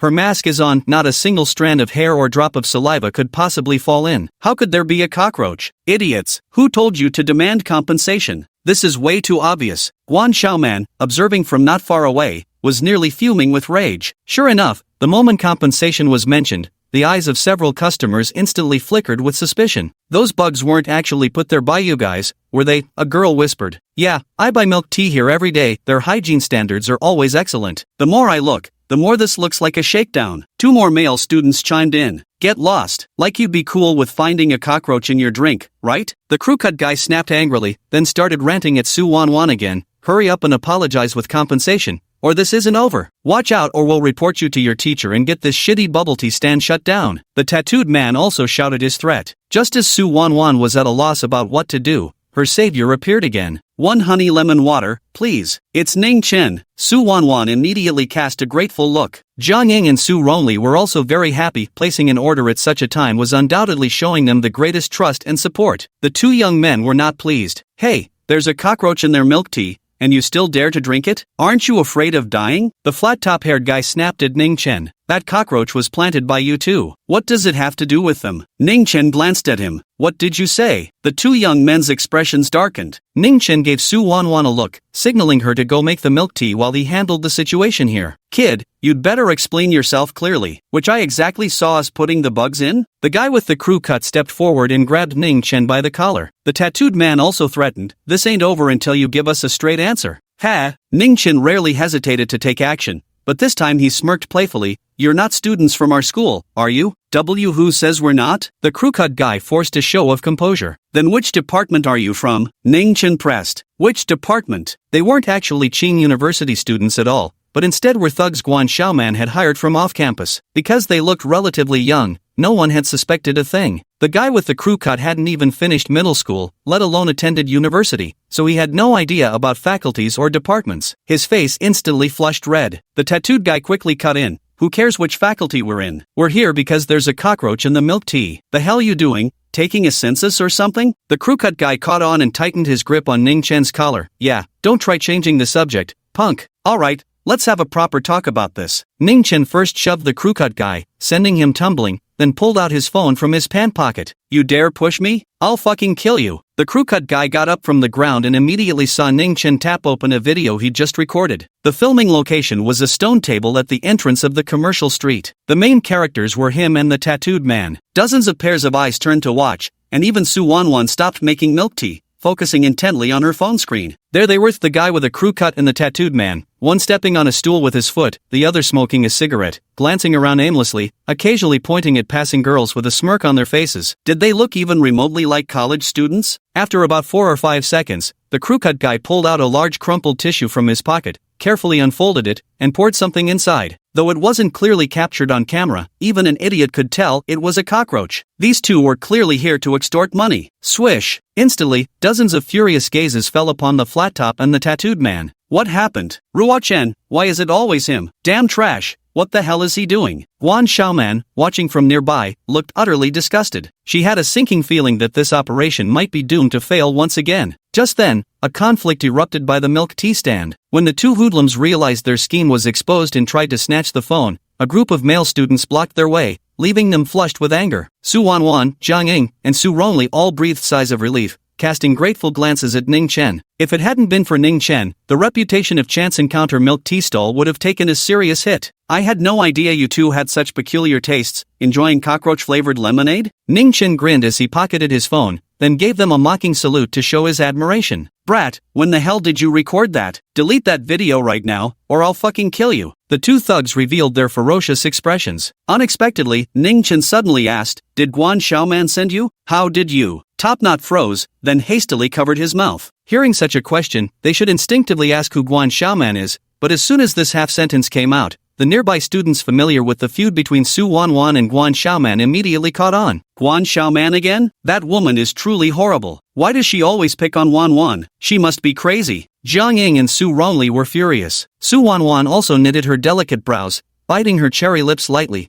feeling deeply distressed and utterly helpless. Who is Guan Xiaoman? We don't know her at all. The tattooed man reacted quickly, hastily trying to salvage the situation, but Ningchen responded with a punch straight to his stomach, sending him doubling over like a shrimp before collapsing to his knees on the spot. The guy with the crew cut was completely dumbfounded. He never expected a college student to be so fierce, striking without hesitation. Ah how, you motherf. The crew cut guy cursed loudly and was just about to retaliate for his buddy when Ningchen kicked him square in the torso, sending him flying over 10 meters before he splashed into the artificial lake with a loud plop. The nearby students watching on were utterly dumbfounded. Guan Xiaoman was stunned too. How the hell did this turn into a fight? I can't swim, help, help. The crew cut guy, being a landlubber, yelled loudly. Someone wanted to help, but Ningchen stopped them. He crouched by the shore, reached out to pull the crew cut guy over, then grabbed his hair. Tell me, who sent you to extort money? Was it Guan Xiaoman from Clinical Class 1? What Guan Xiaoman? I don't know her. The crew cut guy clutched Ningchen's hand, whining pitifully. Glug-glue glug-glue. Ningchen directly pressed his head into the lake water. The surrounding students were stunned. Was this an interrogation scene straight out of a movie brought to life? After 4 or 5 seconds, Ningchen finally let him surface to catch his breath and asked again, was it Guan Xiaoman? Chapter 64, If you bother Su Wanwan again, I'll kill you. Why yes, it was her. Before the buzzcut guy could finish speaking, Ningchen pushed him back underwater. I already told you. It's Guan Xiaoman. It's Guan Xiaoman. So it's her. Why are you still drowning me? The crew cut guy roared underwater, bubbles gurgling to the surface. Chen Ning, stop this at once. Su Wanwan, fearing things would escalate, rushed over to intervene. Only then did Chen Ning lift the buzzcut man and casually toss him onto the lawn. The tattooed man nearly jumped out of his skin at the sight. He pulled a full-grown man out of the lake with one arm. Is this kid some kind of strongman? It didn't take long before the crew cut guy spilled everything. Sure enough, it was Guan Xiaoman's doing. What a disgusting woman. Just for that startup fund, she's been making trouble for Department Flower Su non-stop. How vile. What a downer of a girl. The incident at the milk tea stand quickly spread throughout the school. QQ groups, WeChat groups, moments, and even someone posted a TikTok video. Unexpectedly, it went slightly viral,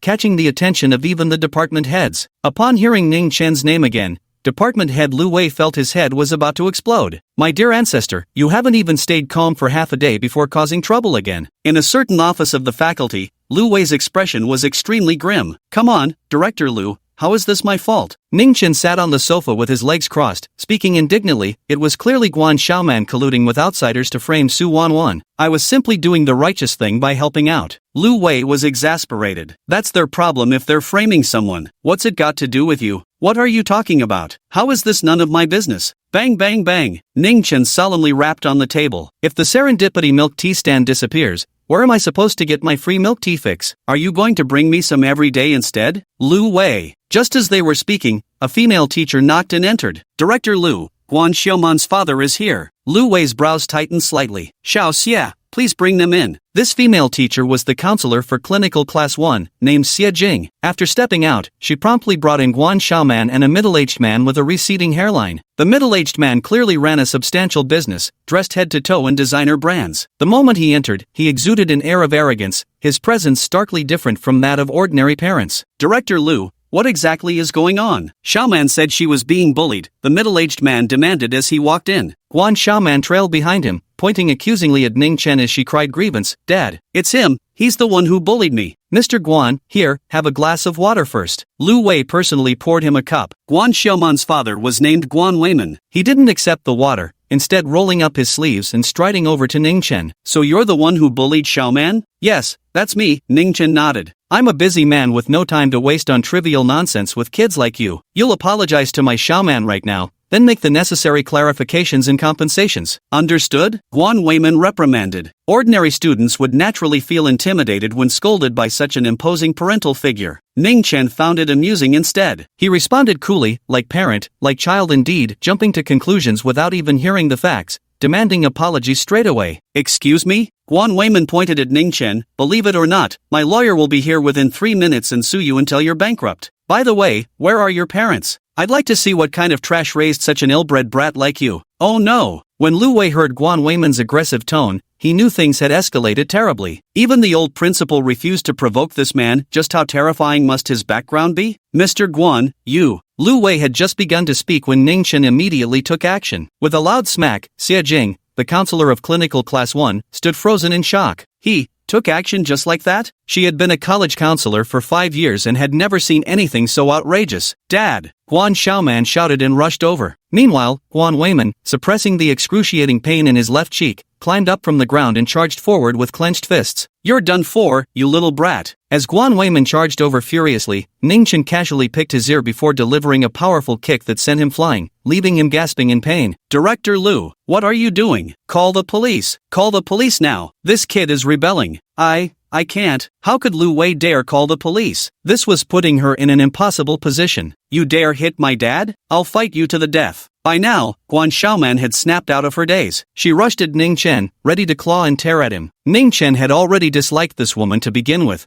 and now he certainly wasn't about to indulge her temper. At this critical moment, Lu Wei quickly sprang forward and grabbed Guan Xiaoman in a bear hug. He genuinely feared she'd end up getting beaten too. Their academic advisor Xie Jing was petrified with fright, slumped onto the sofa with her face frozen in terror. Is this guy really a student? I'm not one for idle chatter. Ningchen said calmly and confidently, Fortune Tea Stall is under my protection. If you dare trouble Su Wan and the others again, you know what will happen. With that, he pushed the door open and left. Guan Weiman watched with gnashed teeth, his eyes filled with both anger and apprehension. But seeing his precious daughter still present, he knew he shouldn't push Ningchen too far and risk losing control of the situation. Ultimately, his emotions settled on vengeance. Mr. Guan. At that moment, Lu Wei approached him and said with grave seriousness, as you must have observed, Ningchen's background is anything but ordinary. I advise you to let it go for now. Guan Weiman spat the filth from his mouth into the trash bin and asked, just who the hell is he? I don't know either. Lu Wei shook his head. In any case, this young man holds considerable influence. Qing University won't expel him, nor even issue a disciplinary action. My suggestion is to arrange a transfer for student Guan Xiaoman that would be best for everyone involved. Guan Weiman clenched his fists until they creaked. After a long silence, he finally nodded. All right, then, transferring schools it is. Wan, do you think Ningchen might be forced to drop out? At the foot of the administration building,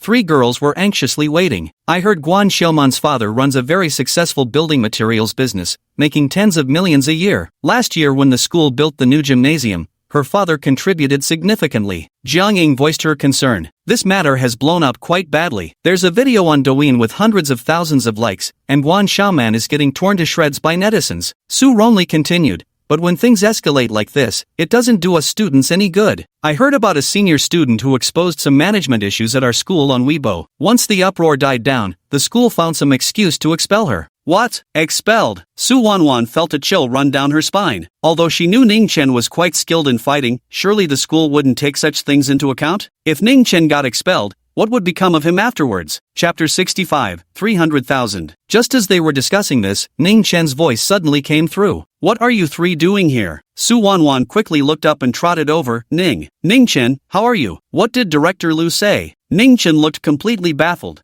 What do you mean? What did he say? Jiang Ying followed up, isn't Guan Xiaoman's dad already at the school? Ningchen, has your dad come yet? As soon as the words fell, several white-coated school doctors rushed into the administration building and quickly escorted 2 injured individuals out. It was none other than Guan Weiman and his daughter Guan Xiaoman. Among them, Guan Weiman was too severely wounded and had to be carried out on a stretcher. Su Wan and the 2 other girls stared at Ningchen with wide eyes, their faces filled with horror. Ningchen, Guan Xiaoman's left cheek was badly swollen. As she passed by Ningchen, she glared at him and Su Wanwan with a gaze practically filled with murderous intent. Su Wanwan felt frightened and instinctively hid behind Ningchen, still not willing to accept it? Ningchen glared at Guan Xiaoman and stepped forward with a swift kick, overturning Guan Weiman's stretcher and sending the injured man tumbling down the stairs. Ningchen, you bastard! Guan Xiaoman screamed and hurried after her father. Watching from behind the second-floor railing, Li Xianming took in the entire scene. So that's how it is. That bastard Ningchen thinks he can act all high and mighty just because he's got connections at school. Just you wait.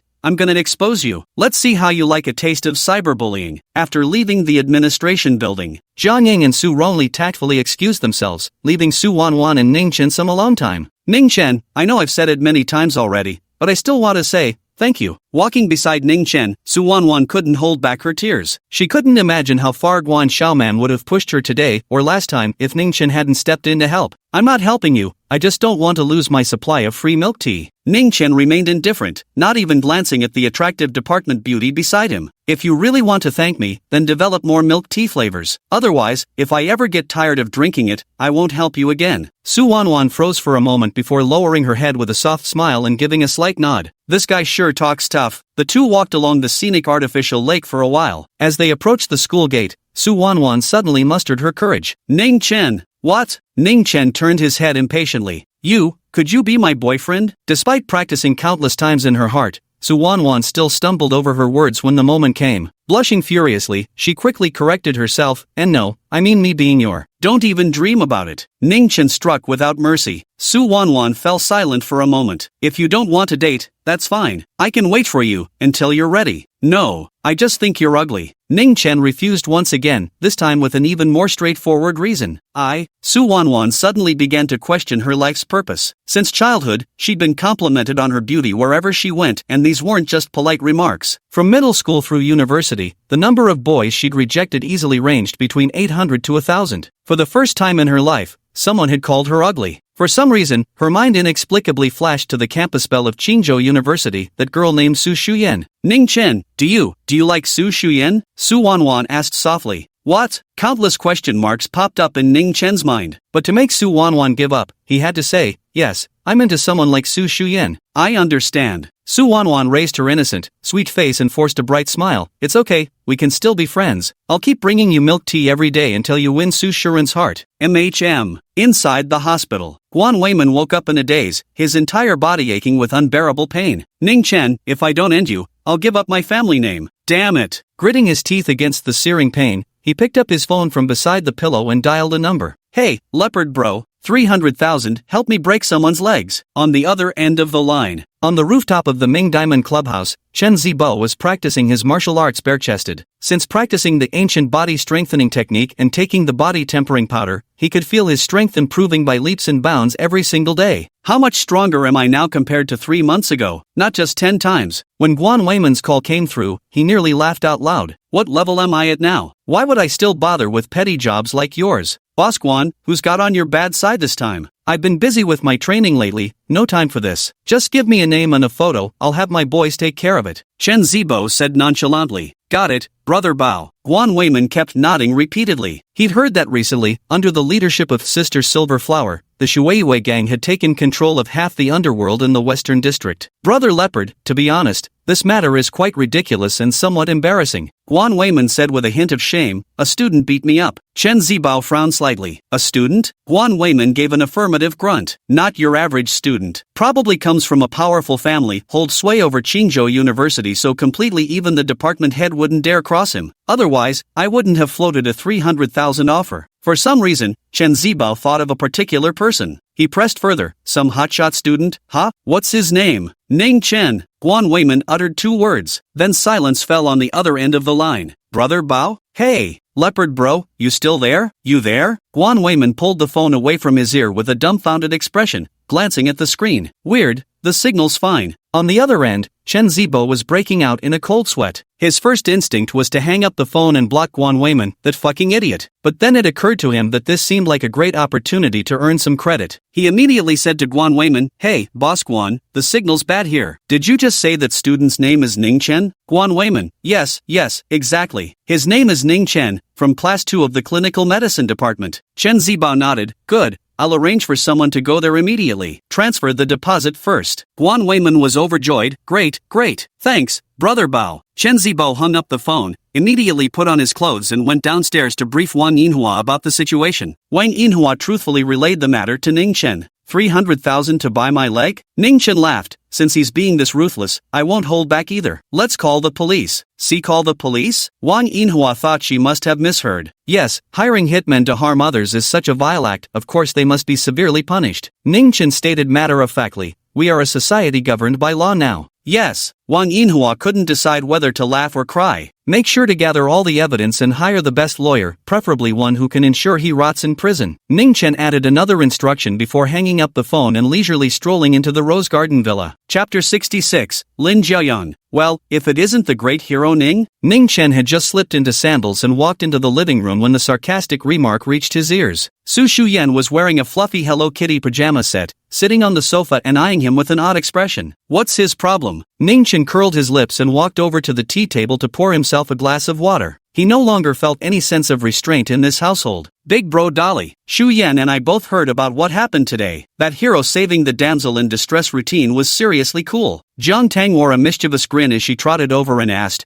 come clean, are you dating the belle of the medical department, Suan? Ningchen shook his head. You're overthinking it. Jiang Tang pointed her delicate finger at his nose. Ha, still playing dumb? Xu Yan and I both saw you going to the cafeteria with Su Wan. Does sharing a meal automatically mean we're dating? Ningchen was speechless. So by that logic, since we've eaten together quite a few times, does that mean both of you are my girlfriends? You, gross. Su Yan looked as if she'd touched something unlucky and immediately snapped. Ningchen, if you dare spout such nonsense again, I'll tell Mom you've been taking liberties with both me and Xiao Tang. As if I'd be interested in taking liberties with you too. Ningchen curled his lips and went straight back to his bedroom. Pfft, always acting so aloof. Xiao Tang, do you think he's for real or just putting on an act? Su Yan shot a glance at Ningchen's bedroom door. Given her and Xiao Tang's looks, they would attract attention wherever they went. Yet at home, even when they wore ultra-short shorts, Ningchen never spared them a second glance. Sometimes, Su Yan even wondered whether Ningchen was really a man at all. I think, Jiang Tang giggled, Dolly Ge is faking it. Inside the bedroom, Ningchen overheard the girls' private chatter, a wry smile tugging at the corner of his lips. In the eyes of an ancient monster like him who had lived 2,000 years, whether it was Su Yan, Jiang Tang, or Su Wan, they were all just insignificant brats, hardly worth his interest. Early Sunday morning, Ningchen was abruptly awakened by a phone call from Wen Yu. Hey, what do you want? He asked with a groggy morning grumpiness. Young Master Ning must have a busy memory, today is my 80th birthday. You promised Qinglan you'd come, when you replied cheerfully, not the least bit offended. Oh, 80th birthday, right, got it. Ningchen remembered there was indeed such an arrangement before hanging up and going back to sleep. Last night, I was dragged into playing games with those two troublemakers Su Yan and Jiang Tang until the wee hours. When he woke up at noon, he found the house empty. Su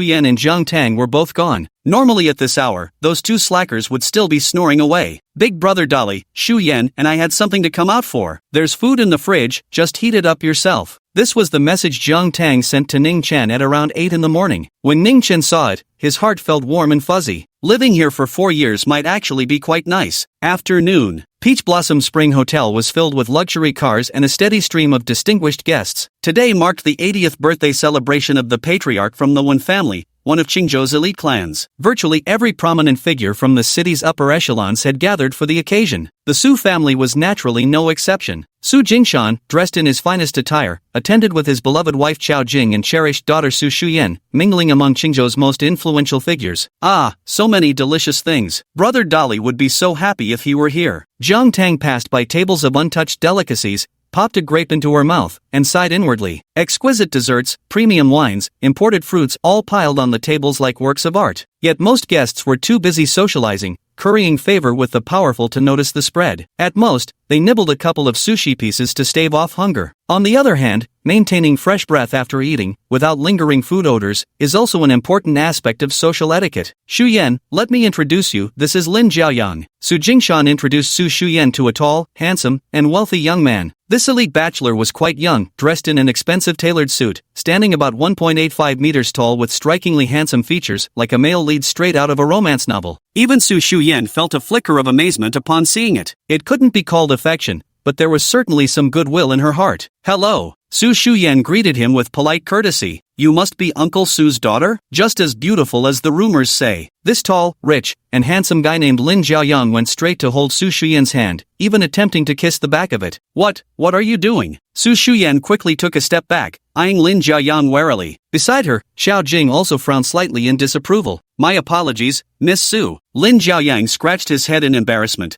I've just returned from England and haven't quite adjusted to domestic social etiquette yet. I sincerely apologize, that was improper of me. It's fine. Su Shu Yan shook her head. Since he had said so, she naturally had to give him a way to gracefully exit the situation. However, Su Jingshan didn't mind at all. Instead, he spoke highly of Lin Jiaoyang. Shu Yan, exchange WeChat with Lin Jiaoyang. Stay in touch more often in the future. His father and I were high school classmates. Don't let his youth fool you, he's already worth billions. And all of it was earned through his own efforts without relying on his family. Worth billions? Self-made from scratch? Su Shu Yan and Xiao Jing were both amazed. This Lin Jiaoyang was only about 24 or 25, how could he be so impressive? Uncle Su, you flatter me. I just got lucky and made a modest sum playing with cryptocurrency. If the market takes a downturn, who knows how much I might lose? Lin Jiaoyang said self-deprecatingly. There's simply no comparison between me and a hands-on entrepreneur like you, Uncle Su.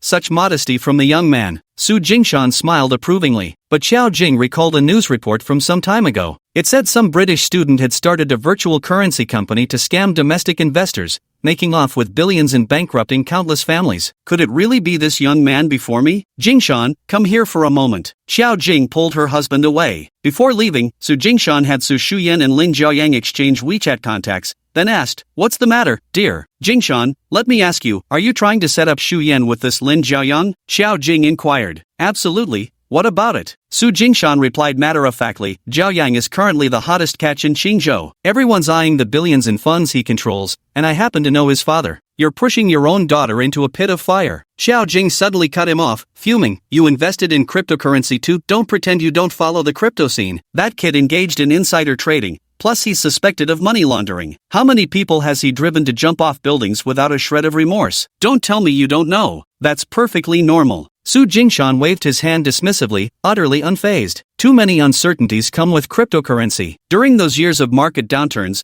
rooftops were packed with people who lost it all, weren't they? Chapter 67, The Wen family invited me here. On the other side, Lin Jiaoyang and Su Shiran added each other on WeChat, sharing a knowing smile. I heard Miss Su is still in college, Lin Jiaoyang asked casually. Yes, at Qingzhou University. Su Shu Yan parted her lips slightly. How about you? I went to college abroad, but the name isn't worth mentioning. Lin Jiaoyang deliberately omitted mentioning the third-rate university he attended inside. Life is still better back home. If I could choose again, I probably wouldn't have gone to England. Su Shuyan blinked her beautiful big eyes. Why? What Lin Jiaoyang truly wanted to say was, because Tsinghua University has a stunning girl like you. But knowing such corny pickup lines would sound cringeworthy, he simply smiled and said, no particular reason. Overseas, I couldn't even get a proper taste of Qingzhou's local Qingbang cuisine, just steak and burgers every day until I nearly got sick of them. I didn't expect you to be so down-to-earth. Su Shuyan was amused, her smile blossoming like a flower. Lin Jiaoyang stared in awe, thinking to himself, who knew a place like Qingzhou could have such a beauty? Coming back home was the right call. No matter what, I've got to win her over. Would you like something to eat? Noticing Lin Jiaoyang's peculiar gaze, Su Shuyan casually changed the subject. I'll grab something for you. Sure, thanks. Lin Jiaoyang scratched his head awkwardly. Just as Su Shuyan turned around, Lin's gaze uncontrollably drifted toward the girl's backside, and he gulped. Coincidentally, Su Jingshan and Xiao Jing walked over at that moment. The latter keenly caught the fiery look in this promising young man's eyes and slightly furrowed her brow. Then, Lin Jiaoyang ran into some friends and, after greeting Su Shuyan, casually walked away. Su Shuyan finally managed to free herself and rejoined Zhang Tang. Xiao Tang, you won't believe it, I just met this super handsome, rich, and tall guy. Su Shuyan had a great impression of Lin Jiaoyang, her delicate face flushing slightly. Daddy even went to school with his dad. I feel like sweet romance is finally coming my way. Zhang Tang held Su Shiran's phone, scrolling through Lin Jiaoyang's social media updates. Visible for only 3 days? Zhang Tang frowned slightly to herself. She knew some scumbag guys would set their social media to visible recently when pursuing new girls,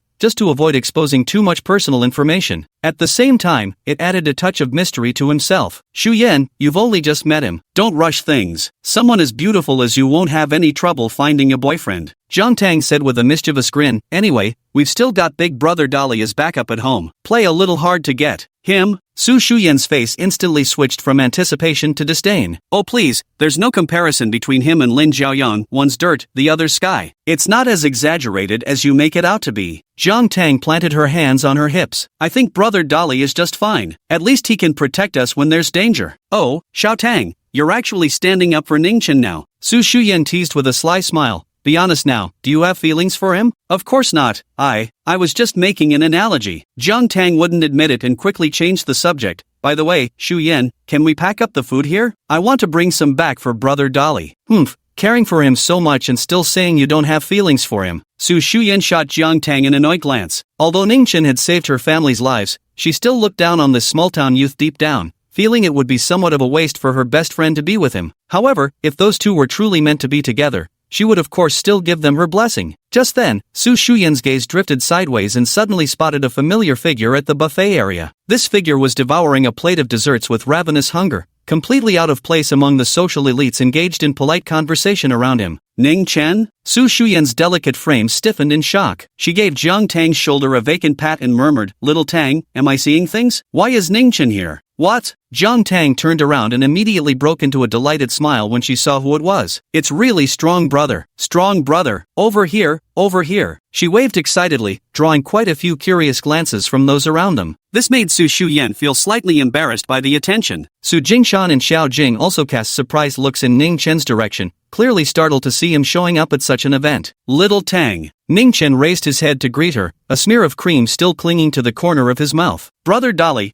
what are you doing here? Zhang Tang hopped over to Ningchen like a cute little bunny. The Wen family invited me, Ningchen replied honestly. Bullshit. Su Shu Yan walked over, arms crossed, giving Ningchen a somewhat disdainful glance. Why would the Wen family invite you? Why wouldn't they invite me? Ningchen licked the cream off the corner of his mouth and said nonchalantly, Old man Wen and I can barely be considered friends, I suppose. Su Shu Yan couldn't even muster the energy to mock him anymore. The Wen family used to be a top-tier wealthy clan that could summon wind and rain at will. Although it has declined in recent years, it still holds significant sway in Qingzhou. The Jishur Yaoyuan group, controlled by the Wen family, is even among the top 500 enterprises nationwide. How could Ningchen, a young guy from a small county town, possibly be friends with old Master Wen? This is far-fetched, far too far-fetched. Guffaw, guffaw. Zhang Tang burst into laughter, also believing Ningchen was boasting. Yet for some inexplicable reason, the moment she laid eyes on Ningchen, she felt an overwhelming sense of security. Ms. Su, is this your friend? Suddenly, Lin Jiaoyan's voice came from behind. Oh, Mr. Lin? Friend? No, he's the son of my mom's best friend. Su Shu Yan didn't expect Lin Jiaoyan to suddenly appear and spoke somewhat disjointedly. Oh. Lin Jiaoyan nodded and extended his hand towards Ningchen. Hello, I'm Lin Jiaoyan. He was originally chatting with some new friends when he noticed a man approaching Su Shu Yan's side. A sense of crisis immediately arose in his heart,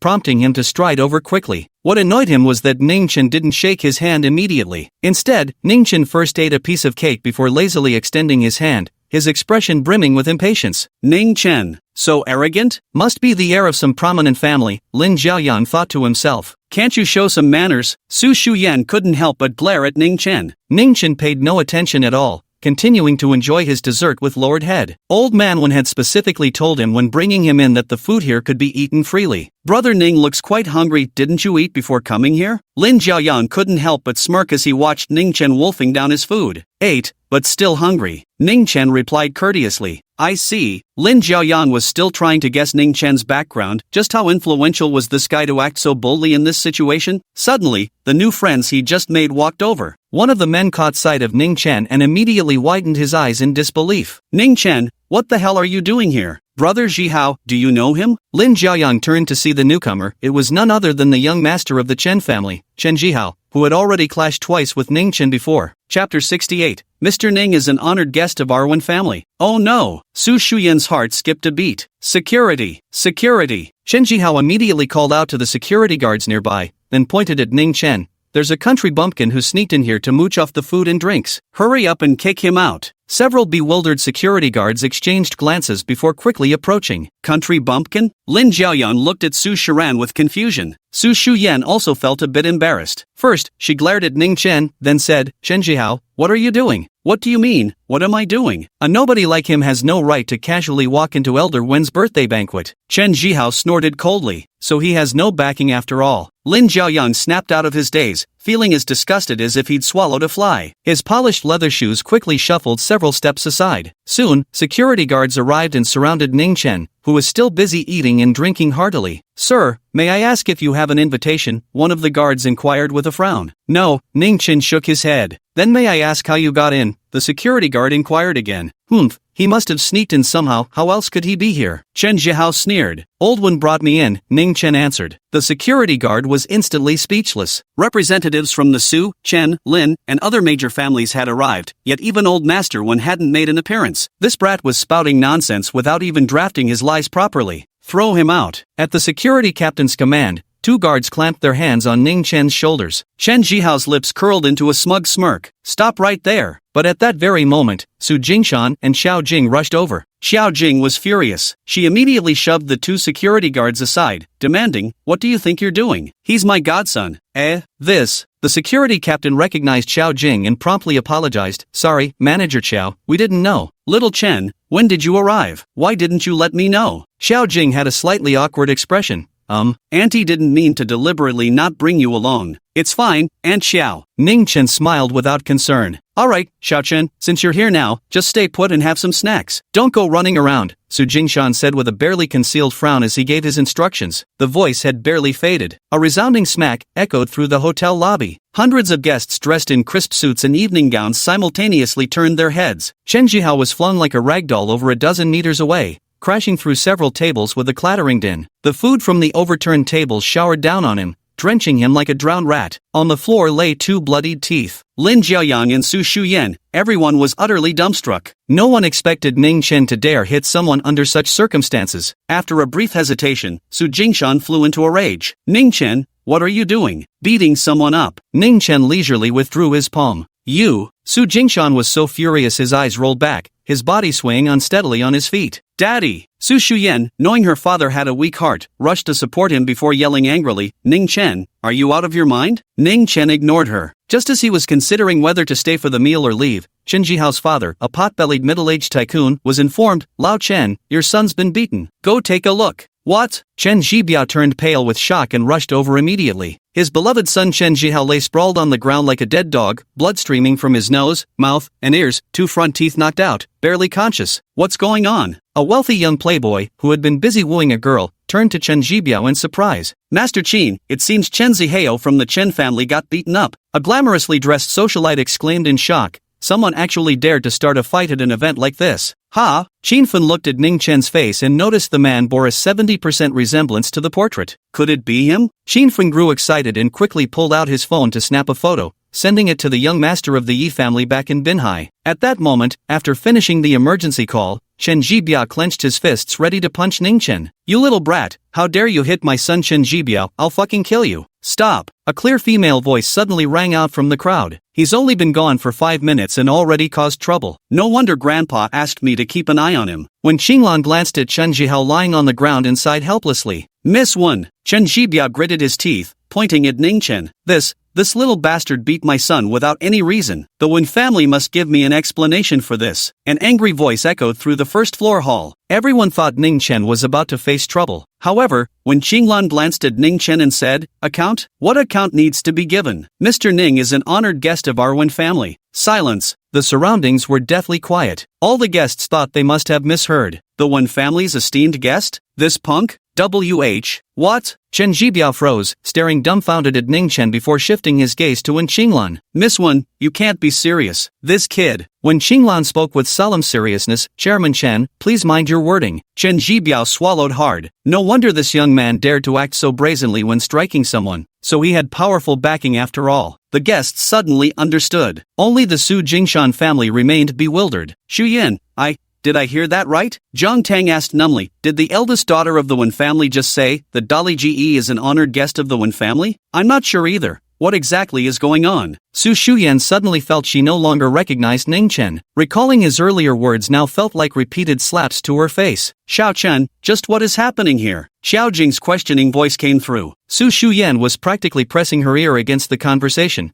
burning with curiosity about the relationship between Ningchen and the Wen family. Nothing much, I know a bit of medicine. I treated old man Wen once, and he kept inviting me to dinner afterward. Over time, we became friends, Ningchen fabricated casually. I see, Xiao Jing nodded in sudden understanding. At the previous incident with the poisonous mushrooms at the Intercontinental Hotel, Ningchen had already revealed his medical skills. But what the Su family never expected was that he could actually become friends with Old Master Wen. Utterly unbelievable. Ahem, Xiaochun, even so, you can't just go around hitting people. Today is the Old Master's 80th birthday. Su Jingshan's tone softened considerably. Oh, Ningchen picked at his ear. Su Jingshan felt somewhat awkward seeing his attitude and had no choice but to remain silent. Big brother Dolly, you're so amazing. Jiang Tang looked at Ningchen with admiration, her eyes sparkling like little stars. Ningchen gave her a doting smile and ruffled her little head affectionately. Su Shu Yan watched the scene, inexplicably feeling a pang of heartache and sorrow. Chapter 69, He's No Good. Mr. Ning. Right then, when Xinglan's respectful voice chimed in, the banquet will begin shortly. We've reserved VIP seating for you, this way, please. Ningchen gave an acknowledging hum. As he passed by Su Shu Yan, he suddenly spoke up, out of respect for Aunt Xiao, let me offer you some advice. Su Shu Yan was taken aback. What? Stay away from Lin Jiaoyang. He's no good. With those words, Ningchen strode away. Su Jingshan and Xiao Jing exchanged glances, neither understanding the meaning behind Ningchen's words. What the hell? Su Shu Yan was both puzzled and furious. So he's the only saint around here? What a violent pervert, all he knows is solving problems with brute force. After walking away, when Xinglan couldn't help but turn her head and ask, Lin Jiaoyang is Lin Quan's son, right? Ningchen nodded slightly, probably. When Xinglan had grown accustomed to this indifferent attitude and pressed further, how did you know he was no good? Ningchen uttered two cold words, killing intent. When Xinglan was puzzled, a killer's aura? You mean that Lin Jiaoyang, has he killed before? Ningchen said nonchalantly, not just killed before, he's killed many people. When Xinglan looked skeptical, really? How come I can't tell? Ningchen chuckled, with your amateur level skills, what discernment could you possibly have? You. When Xinglan clenched her delicate fists in anger, the guests in the hall gradually made their way toward the banquet hall on the second floor. Lin Jiaoyang also recounted the events that had just transpired to his father, Lin Quan. Oh, there's actually such a promising young talent in Qingzhou, how interesting. Lin Quan was a man in his 50s, though he'd aged well and appeared to be just over 40. Dressed in a sharply tailored suit with thin-framed glasses, he carried himself with refined elegance. Not far behind the Lin father and son, Xinfan's phone began to ring. It was the young Master Yi calling. Hey, young Master Yi. Xinfan pressed the answer button, and in the next second, his eardrums were nearly shattered by the roar. It's him, Xinfan, it's really him. Where are you right now? I'll fly over there immediately. Yigulu's voice was brimming with excitement. The Taoyuan Grand Hotel in Qingzhou. As soon as Xinfan finished speaking, Yigulu roared again. Taoyuan Hotel? Good. You keep him there. I'm coming over right now. Beep beep beep. The call ended, leaving Xinfan utterly bewildered. Who on earth was that guy? Why was the young master of the Yi family so worked up? Second floor banquet hall. When you seated Ningchen right beside him, the gathering included prestigious families like the Zus and the Lins. Nearly 30 people crowded around this single table. When you picked up the microphone, stepped onto the stage, and delivered a few casual pleasantries,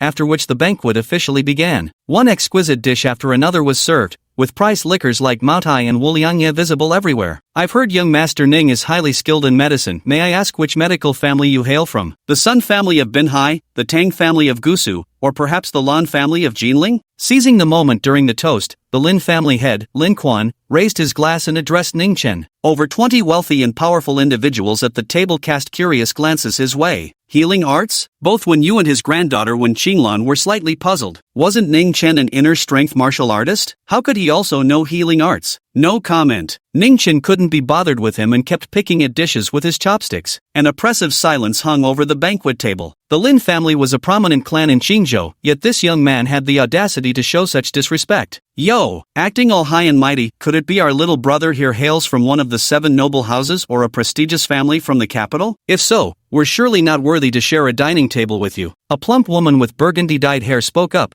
her tone dripping with sarcasm. None of the wealthy elites present were unfamiliar with the 7 noble houses. Those were the 7 most powerful families of the South, each with over 1,000 years of history and unfathomable prestige. Among them shone brightest the Yi clan of Binhai. As for the aristocratic clans of the capital, they exist on an entirely different plane. Then why don't you fuck off already? Ningchen cursed directly. What did you say? The plump woman flew into a rage, slamming her fleshy palm on the table. Old one, did you invite this brash young fool just to ruin everyone's mood? President Xia. Xiao Jing said with a dark expression. You were the one who started with the sarcastic remarks, weren't you? My godson didn't provoke you. President Xiao, how can you say that? I was just making a joke, why call it sarcastic? The plump woman was Xia Hong, who ran a medical equipment business and had frequent collaborations with the Wen family. She and Chen Xihao had been good friends for many years, which was why her words sounded harsh. Young brother Ning has indeed gone too far. Lin Quan, who had just had his face slapped, naturally chose to side with Xia Hong. He adjusted the glasses on the bridge of his nose and said displeasedly, we're all here to celebrate Elder Wen's birthday. Yet here you are, young man, hitting people and spewing insults. How uncouth is this behavior? If you keep yapping, I'll beat you both up too. Believe it? Ningchen held his chopsticks and looked straight at Lin Quan and Xia Hong.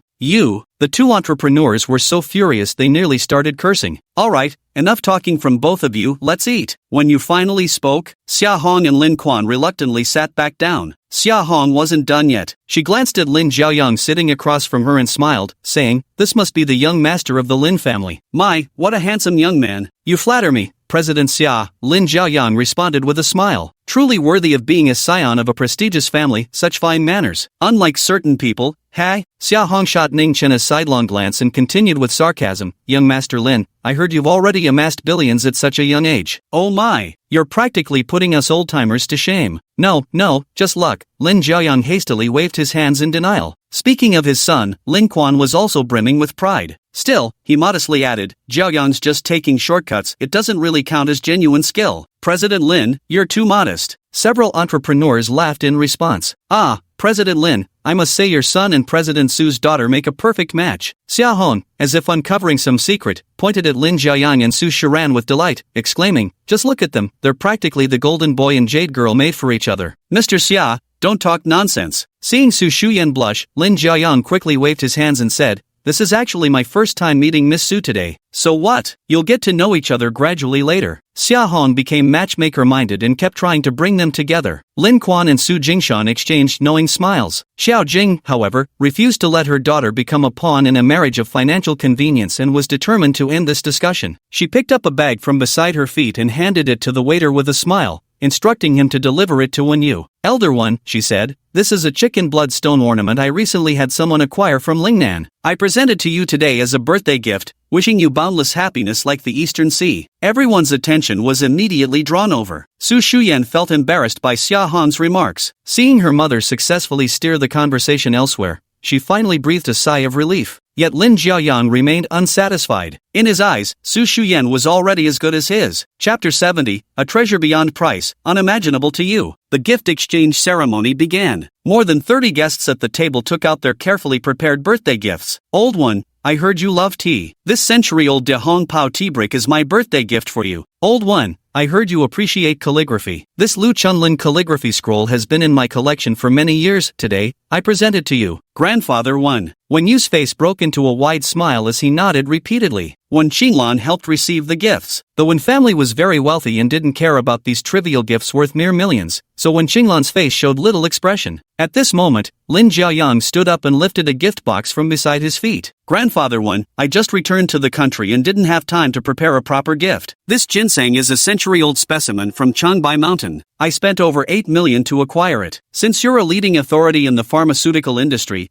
could you help verify its authenticity? Whoosh! The entire table was stunned. An 8 million yuan Changbai Mountain ginseng? That was nearly equivalent to a luxury riverside mansion in Qingzhou. Even entrepreneurs like Xia Hong and Su Jingshan wouldn't dare give such an extravagant gift. Shu Yan, he's so rich, Zhang Tang exclaimed in amazement. Yeah, I heard he's worth billions. 8 million must be pocket change for him, Su Shu Yan replied. What I mean is he's got more money than sense. Zhang Tang giggled behind her hand. At that moment, when you had someone open the gift box, revealing a spindle-shaped ginseng with exceptionally long roots that immediately drew the attention of all the guests at the table. Ningchen also glanced at it, detecting a faint trace of spiritual energy emanating from the item. Although it wasn't counterfeit, the spiritual energy content was simply too low to be useful for his injuries, so he quickly lost interest. It's the real deal. Oldwin put on his reading glasses and scrutinized carefully for a while. Only then did she raise her head to look at Lin Jiaoyang. Young Master Lin means well, but this ginseng is too precious. I can't possibly accept it without compensation. In that case, Qinglan, transfer the money to young Master Lin later. Before when Qinglan could nod, Lin Jiaoyang grandly refused. Elder One, there's truly no need, it's just a small token of my sincerity. To be honest, I'm planning to enter the pharmaceutical industry upon my return to China, and I'll need your guidance and support then, Elder One. When Yu was still hesitating, Lin Quan said with a touch of emotion. Elder One, truth be told, I mentioned President Wan to Jiaoyang. When he heard that century-old ginseng could benefit that illness, he spared no expense to acquire it. Anyway, this is all the junior intends. Please accept it, Elder. Upon hearing the words Chief Wen, the expressions of all the guests at the table turned somewhat peculiar. A trace of sorrow also flashed in when Qinglan's beautiful eyes as she lowered her head deeply. Very well, Jiao Yong has put thought into this. When you finally stopped refusing and accepted this precious birthday gift. Meanwhile, Ningchen also learned about the Wen family's situation from the conversation between Su Shu Yan and Jiang Tang. Tang, didn't you know about this? Old Wen's son Wenhua had a car accident 4 years ago and became a vegetative state. The stock price of Jishir Pharmaceutical has plummeted, and the Wen family has been declining year by year. Su Shu Yan couldn't help but sigh when talking about this matter. So that's how it is. Ningchen suddenly understood. No wonder during all this time knowing old man Wen, he had never once heard him mention his son. At that moment, Xia Han's grating voice rang out. Hey, you surnamed Ningpunk. What birthday gift did you bring for Elder One? Hearing this, everyone simultaneously turned their gaze toward Ningchen. Surely you didn't come empty-handed. Xia Hong feigned surprise, tutaying as she remarked. Both being juniors, young Master Lin presented a century-old ginseng worth 8 million, while you came empty-handed. That doesn't seem quite appropriate, does it? The atmosphere grew awkward. Su Jing Shan and Xiao Jing both lost face. Lin Jiaoyang simply smiled without saying a word and took his seat. Got it, President Xia. When Yu's expression darkened. I specifically told young friend Ning he didn't need to bring anything, that his presence alone was enough. Goodness me, Elder One, just what is this kid to you that you'd shield him so? Xia Hong grumbled discontentedly. Who said I didn't prepare a birthday gift? At this moment, Ningchen finally finished eating and wiped his mouth with a napkin, speaking lightly. Everyone's gaze quickly turned toward him. Lin Jiaoyan also observed Ningchen with amusement, eager to see what gift this kid could possibly produce and whether it could compare with his own expensive present. Ningchen spoke as he pulled out a crumpled sheet of white paper from his pocket. After smoothing it out, he casually handed it over to Wenyu. Everyone was full of question marks. What the hell? A piece of paper could be considered a birthday gift? Does it have the winning lottery numbers for next week's draw written on it? Wenyu took the crumpled white paper, quickly glanced at it twice, and asked puzzled, Dragon's Courage Essence Pill? What is this? It's a prescription. Ning Chen's tone carried a hint of admonishment. Aren't you in the pharmaceutical business? How could you not know this? Truly a prescription. When you forced a bitter smile? Xia Hong's mocking voice rang out immediately. That's hilarious. Trying to fool people with a prescription. You don't know shit. Ningchen snorted coldly. The worth of my prescription exceeds that worthless ginseng of his by who knows how many times. Hearing this, Lin Jiaoyan's lips twitched, and he almost cursed on the spot. But his good upbringing still made him maintain a polite smile. Brother Ning, isn't your act a bit over the top? It's just a prescription even if it's a lost ancient formula. How much could it possibly be worth? Ningchen said with certainty, priceless, beyond your imagination. Lin Jiaoyang, heh, what a load of bull. All the guests, including Su Jingshan, were left speechless. If it's truly priceless, would you really be willing to give it away? However, when you knew that Ningchen likely had a Grandmaster-level mentor behind him, so he decided to have someone prepare this Dragon's Gall Essence replenishing pill tomorrow to test its effects. This prescription from the minor heavenly realm, after Ningchen's modifications, had weakened significantly in potency, but all its ingredients could be found on Earth. If when you had the vision, this medicine could earn him hundreds of billions in wealth in the future. This was also Ningchen's test for the Wen family. Faced with the mockery from the guests, Ningchen couldn't be bothered to respond. Lin Jiaoyang also began to view Ningchen as a clown, even suspecting that when you had grown senile to invite such a buffoon to the birthday banquet, ruining everyone's festive mood. And at this moment, outside Tao Huayuan Grand Hotel, night fell. Several minivans came to a stop. Over a dozen thugs, gripping steel rods, sat inside the vehicles ready for action. Brother Chen, when do we move? A bald man flicked his cigarette but out the window. No rush. They're holding old man Wen's birthday banquet inside. We can wait for that little bastard to come out. Chen Xihao sat smoking in the driver's seat, his face etched with ferocity. Bang! He slammed his fist on the steering wheel. Damn it! Whoever dared to hit my son Chen Xihao must not know which streets I used to run. Dao, put a bag over his head later and beat that bastard to death. I'll take the blame if he dies. The bald man grinned. You got it, Brother Chen. Chapter 71 Reunion with Yigulu, Grandmaster Tang Taishan. 2 hours later, one luxury car after another departed through the hotel's main gate, with Chen Xihao observing intently. The Zus and the Lins,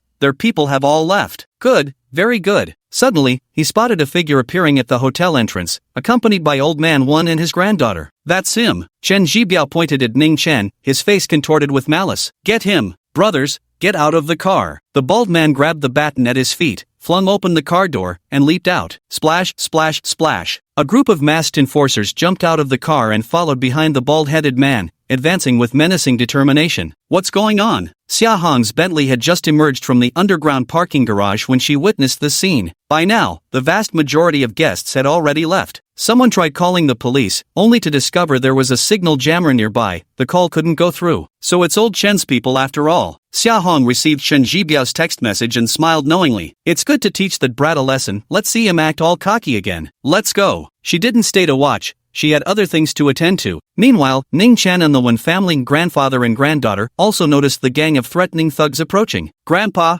be careful. When Qinglan quickly stepped in front of Wen Yu, eyeing the newcomers warily. Who are you people? Ningchen frowned as he asked. Who are we? Humph, we're here to mess you up. The bald man sneered, tossing the baton in his hand. Just then, Qinfen rushed out of the hotel with several security guards, stepping in front of Ningchen. Bro, get out of here quick. We'll handle this for you. Ningchen looked at the man in bewilderment. Who are you? Do I know you? I know who you are. That's enough. Damn it, stop yapping and hurry up. Qinfen snapped impatiently, thinking to himself, if it weren't for young Master Ye's orders, do you really think I'd bother protecting you? Asking for death. The bald man's eyes turned fierce. Get them. Beat them to death. A dozen thugs stepped forward to attack. Suddenly, a gust of hurricane-force wind and blinding light descended upon the scene. The whirling sound of helicopter blades roared across the sky above. Holy shit, what the hell? The bald man raised his head, his face filled with shock. Everyone was stunned, even when you had no idea what was happening. A helicopter, appearing right above the city? Brother Dao, someone's jumping. At that moment, a sharp-eyed underling exclaimed in shock. Bullshit. The bald man cursed, but before he could finish, a dark figure plummeted straight from the sky. With a thunderous boom, it crashed onto the plaza in front of the hotel. The concrete slab was smashed through,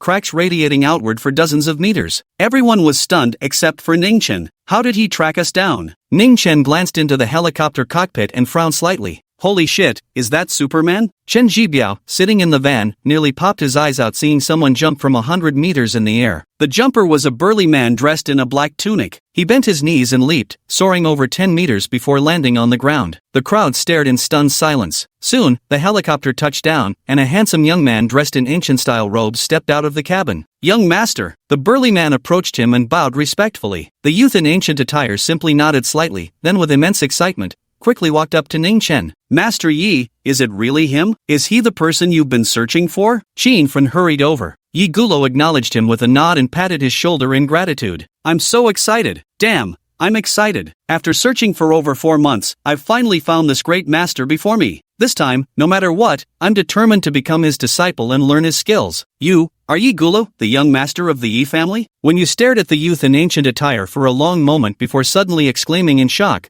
calling out his name. How dare you? The burly man reprimanded sternly. Grandmaster, forgive my offense. When you hastily retreated 2 steps and bowed in apology. What? A grandmaster? When Qinglan's rosy lips parted wide enough to fit an entire apple inside. This parachutist is a martial arts grandmaster? Uncle Tang. Yigulu quickly rebuked. Before the martial king, do not act disrespectfully. Yes, young master. The Tang-named grandmaster bowed slightly, yet kept staring at Ningchen with deep suspicion in his eyes. This little brat is a martial sovereign? Ah, our young master must have gone mad. His head must have been injured. Senior, Yigulu mustered up his courage. You've mistaken me for someone else. Ningchen shook his head and tried to leave. No, I haven't. It's definitely you. Yigulu stepped in front of Ningchen, his face filled with conviction. Tokugawa. Shut up. Ningchen glared at him in irritation. If you dare spread nonsense, I'll strangle you. Wen Yu was completely dumbfounded inside and out. This was none other than the young master of the Yi family, leader of the 7 noble houses. How dare Ningchen act like this? You must understand, the Yi family is the #1 great clan of the south, boasting more than one grandmaster within their ranks. Upon hearing this, Grandmaster Tang's brows suddenly furrowed. To threaten to strangle their young master right before his eyes, was this not showing utter disregard for Tang Tieshan's reputation? Alright, I won't speak of it anymore, he relented. Yigulu noticed Ningchen's reluctance to reveal his thoughts and continued. Senior, there are too many people here. Let's find a quieter place to talk. By the way, who are these people? Yigulu gave a glance to Bald Adao and the other thugs. Ningchen said indifferently, just a few blind ants that don't know their place. Yigulu had already sensed their ill intentions. His face darkened sharply as he snapped. You've got some nerve. Uncle Tang, take care of them. Yes, young master. Tang Taishan acknowledged the order, his gaze sweeping coldly over Bald Adao and the others. Oh my god. These gangsters couldn't withstand the gaze of a grandmaster. They wet themselves in terror, their souls nearly fleeing their bodies as they scrambled away from the square on all fours. But in the next instant, Tang Taishan flicked his sleeve, sending a visible wave of mist-white chi sweeping toward the fleeing thugs. A dozen thugs were sent flying as if struck by speeding cars. Some got caught in trees, others crashed through car windows, and one even toppled the stone lion statues at the hotel entrance, leaving utter chaos in their wake. The windshield of the minivan Chen Xihao was shattered when a body crashed through it, landing right in front of him. Shrieking, he scrambled from the driver's seat to the back. Not a single henchman could stand up anymore, they were all severely wounded and on the verge of death. This is true chi. A grandmaster. It really is a grandmaster. When Qinglan's very breath trembled. She had heard her grandfather say that when martial arts are cultivated to their pinnacle, one can extract true chi from internal energy, a terrifyingly formidable power capable of slaying enemies 1,000 paces away. The man in the black tunic merely flicked his wrist casually, yet nearly wiped out more than a dozen thugs. Chapter 72.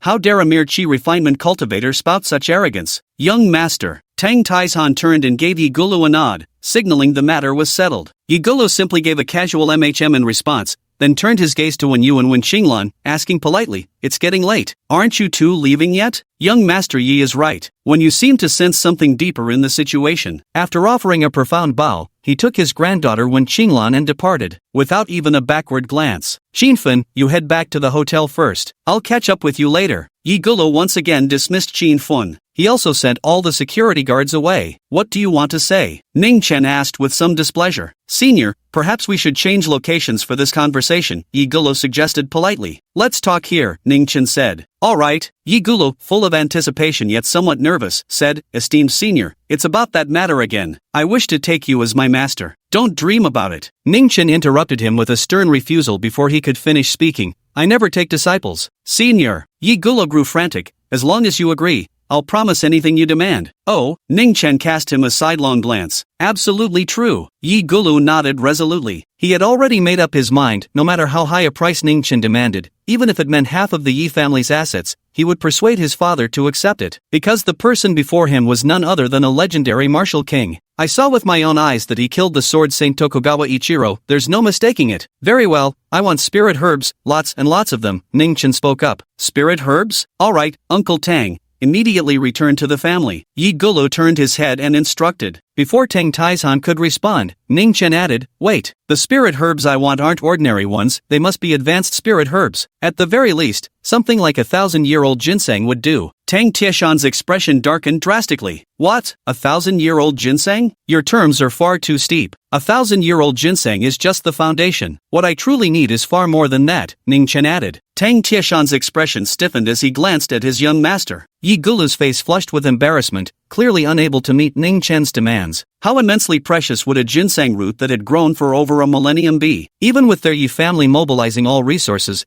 they could only gather a scant few, let alone anything else. Can't get them? Then I'm leaving. Ningchen turned on his heel and strode away. Yigulu clenched his fists tightly, his face etched with unwillingness. Grandfather, what are they talking about? Not far away, amidst a grove of peach trees, the Wen family grandfather and granddaughter hadn't left but were secretly watching. I can't hear you clearly. When Yu shook his head. Grandpa, who exactly is Ningchen? Why is young Master Yi from the Yi family showing him such respect? When Qinglan couldn't help but shudder at the thought how she had actually followed Duan Shuilu to cause trouble for him back then. Perhaps, Xiao Hong was right after all, when you said with a complicated gaze. He's from one of the illustrious families of the capital. Grandpa, Ningchen seems to be leaving. At that moment, when Qinglan pointed, The grandfather and granddaughter watched as Tang Taishan suddenly roared when Ningchen turned to leave. Stop right there. something wrong? Ningchen frowned slightly, casting a glance at the grandmaster dressed in a black mandarin jacket. Uncle Tang. Yigulu noticed Tang Taishan was about to speak up for him. Tang Taishan raised a hand, signaling Yigulu to stay out of it. His eyes fixed piercingly on Ningchen as he said, My young master tells me that despite your tender age, you're said to be at the legendary martial sovereign realm? I wonder if this is true. What kind of martial king or martial god nonsense is this? You've been reading too much fantasy fiction. Ningchen had no idea about the ancient martial arts realm classifications on Earth. I figured as much. At the martial king realm, there are only a handful in all of China. Tang Taishan snorted coldly. I also heard from my young master that the sword saint of Japan, Tokugawa Ichiro, died at your hands? Don't know him. Ningchen shook his head. Yigulu knew that Ningchen wouldn't admit it and could only manage a bitter smile. In fact, the entire Yi family believed he'd been beaten senseless and was hallucinating. It's getting dark. I need to head home. Goodbye. Ningchen grew annoyed and prepared to leave. Wait a moment. Tang Taishan once again invited trouble, speaking leisurely. My young master hopes you'll stay to clarify some misunderstandings. Would you do us the honor? Ningchen's tone was icy.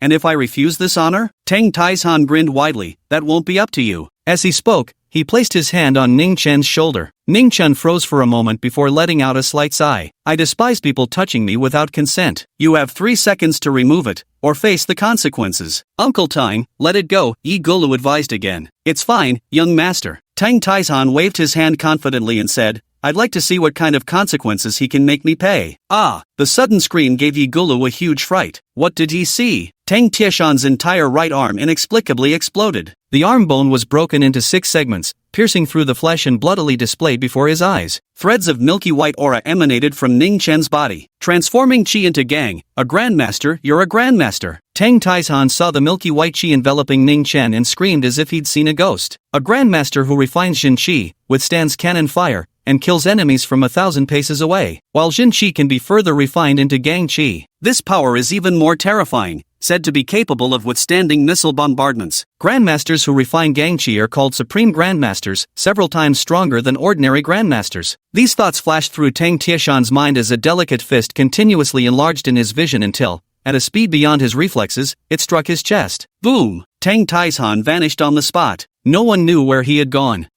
When Qinglan, who had been secretly observing the battle, rubbed her eyes and asked when you, Grandpa, where did that black-gowned grandmaster go? I don't know. When you couldn't see clearly either. You killed Uncle Tang? Yigulu stood nearby and knew exactly what Ningchen had done. His eyes widened in shock as he staggered back several steps, trembling. He wasn't killed, just given a little lesson. Ningchen calmly clasped his hands behind his back. A mere Qi refining cultivator dares to spout such arrogant words before me? Truly ignorant of life and death. Qi refining stage? Yigulu was puzzled. But hearing that Uncle Tang was still alive, he let out a slight sigh of relief. If you can gather some high-grade spirit herbs, I might consider taking you on as a nominal disciple. Otherwise, don't even dream of it. After Ningchen finished speaking, a ride-hailing car slowly pulled up to the curb. Turns out, the reason he'd been chattering with Yigulu for so long was simply waiting for the ride. Pulling the door open and sliding inside, the car soon left the Peach Blossom Spring Grand Hotel behind. Later, Yigulu also found Tang Taishan, now ragged and vomiting blood from severe injuries, at a construction site several kilometers away from the hotel entrance. Young master, I failed to recognize Mount Tai. This man is a grandmaster on par with our founding ancestor. After uttering these final words,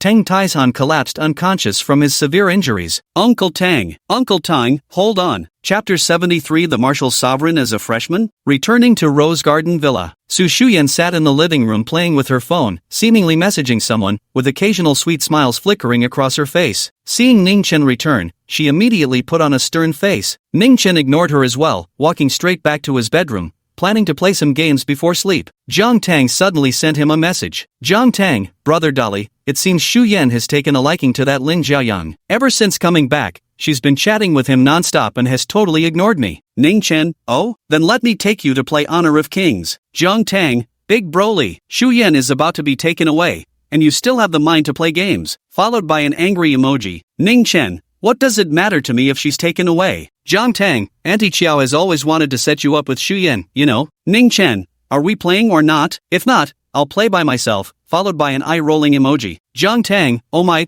brother Dolly, be serious for once. I've got this feeling that Lin Jiaoyang is no good. Ningchen, congratulations, you nailed it. That guy's definitely bad news. Jiang Tang, I think he's a total scumbag. Ningchen. Ningchen initially thought Jiang Tang had also noticed the murderous aura around Lin Jiaoyang, but turns out she only cared whether he was a scumbag. As for whether Su Shu Yan would end up murdered or deceived later, that was no longer his concern. He'd already given the warning. Just as he launched his game, Wang Yinhua called again to inform him. Wan Weiman had been caught bringing a bag of cash to Diamond Club to hire assassins. According to their hired lawyer's estimate, the attempted premeditated murder charge would likely land him at least 8 years in prison. Wan Weiman was just a small-time character, not even worth Ning Chen's attention. After responding with a few vague mms, he hung up. Yet when you called back again, cautiously asking if he'd be free next week to treat him to a meal. Ugh, why are these people so annoying? Ningchen simply powered off his phone and pulled the covers over his head to sleep. In the early morning hours, at the ancestral Yi family residence on Baiyun Mountain in Binhai, Tang Taizhan lay on the sickbed, pale and at death's door. How is the situation? The head of the Yi family rushed over and questioned an old man wearing coarse linen clothes. The old man in linen shook his head, his left arm is crippled, his internal organs are shattered. Fortunately, his heart meridians remain intact, so he can still survive. To think someone could injure old Tang so severely. Furious beyond measure, the Yi family patriarch turned to Yigulu standing by the bedside and demanded, Gulu, who exactly is this person? Why would they assault your Uncle Tang with such brutality? I've been telling everyone all along, he's the martial king who saved me by killing Tokugawa Aikiru. Too bad no one believed me. Yigulu sighed deeply. Uncle Tang didn't believe me either. Time and time again he provoked Senior, and in the end, alas, martial king. Throughout our vast Huaxia nation, there are only 4 publicly recognized martial monarchs, and none in Jiangnan. Where on earth did this young martial monarch come from? The head of the Yi family was extremely frustrated. If Tang Taizhan weren't lying here grievously injured right now, he would never believe that a young man in his 20s could cultivate to the legendary martial king realm. Father, I've made up my mind. At this moment, Yigulu stood up and declared firmly, I'm going to study at Qingzhou University. What? The head of the Yi family stared blankly at his son, completely baffled by his actions. Yigulu explained,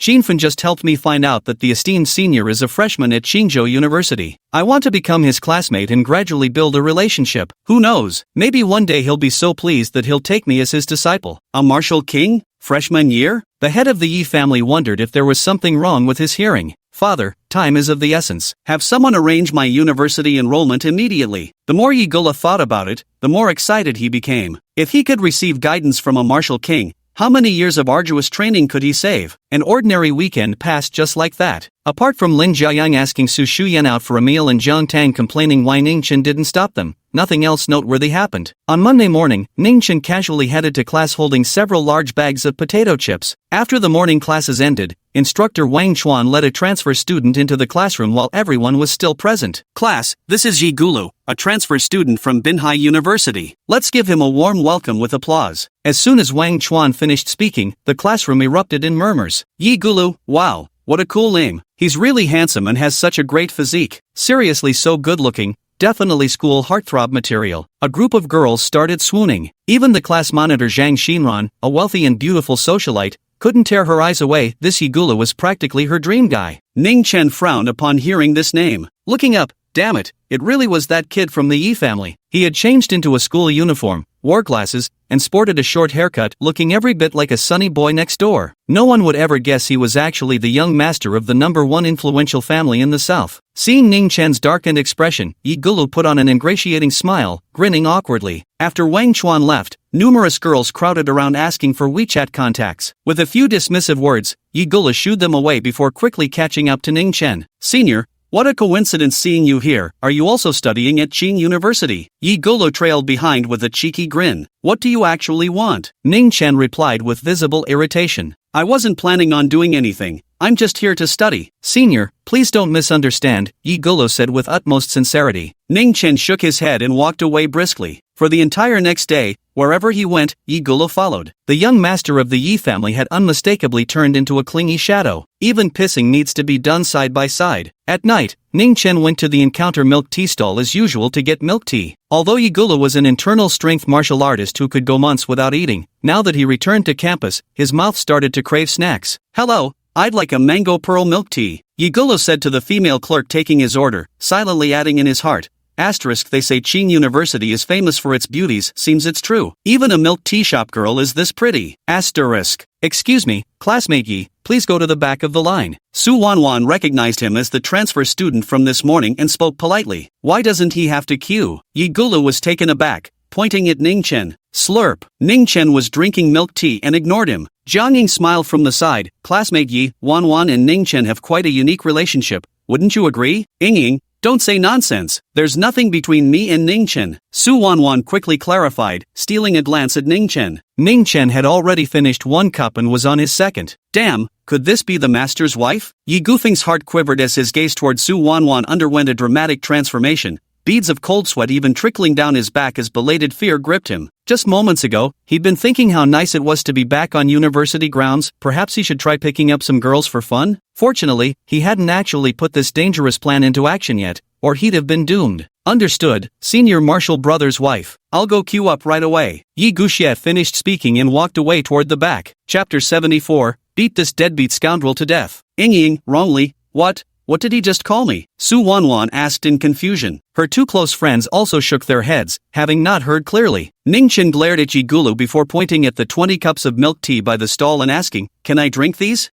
Those are off limits. Su Wanwan rarely refused him. These are pre-ordered by customers. I'll make you some next time. Oh, never mind then. Ningchen tossed the 2 empty milk teacups into the trash bin, patted his pants, and got ready to leave. Drinking so much milk tea every day, aren't you afraid of wrecking your health? Jiang Ying and Su wrongly chattered disapprovingly behind him. Just then, a snapback-wearing youth approached the milk tea stall and asked, I ordered 20 cups this morning. Are they ready? They're ready. That'll be 160 yuan in total. Su Wanwan looked at him with warm hospitality in her service attitude. Oh, the young man in the baseball cap bent down to pick up the 20 cups of milk tea, then pulled out his phone and waved it before her, boasting arrogantly. We run a self-media account exploring food spots near the university district. We've got over 800,000 followers on Douyin. We'll promote your place for you, consider it free of charge. Su Wanwan froze for a moment. Was this guy trying to dine and dash? Excuse me, classmate. Su Wanwan quickly blocked his path. You haven't paid yet. Ha, don't you understand Chinese? The young man in the snapback cap wore an impatient expression. We're doing a shop review. We've got over 800,000 followers on Douyin. Just giving your rundown milk tea stand free publicity could bring you way more than 160 yuan in profit. Heck, I'm not even charging you for this. Su Wanwan was speechless. What kind of nonsense was this guy spouting? When did I ever ask for your promotion? Don't you dare leave. Jiang Ying and Su wrongly quickly set down their work, rushed out from their stall,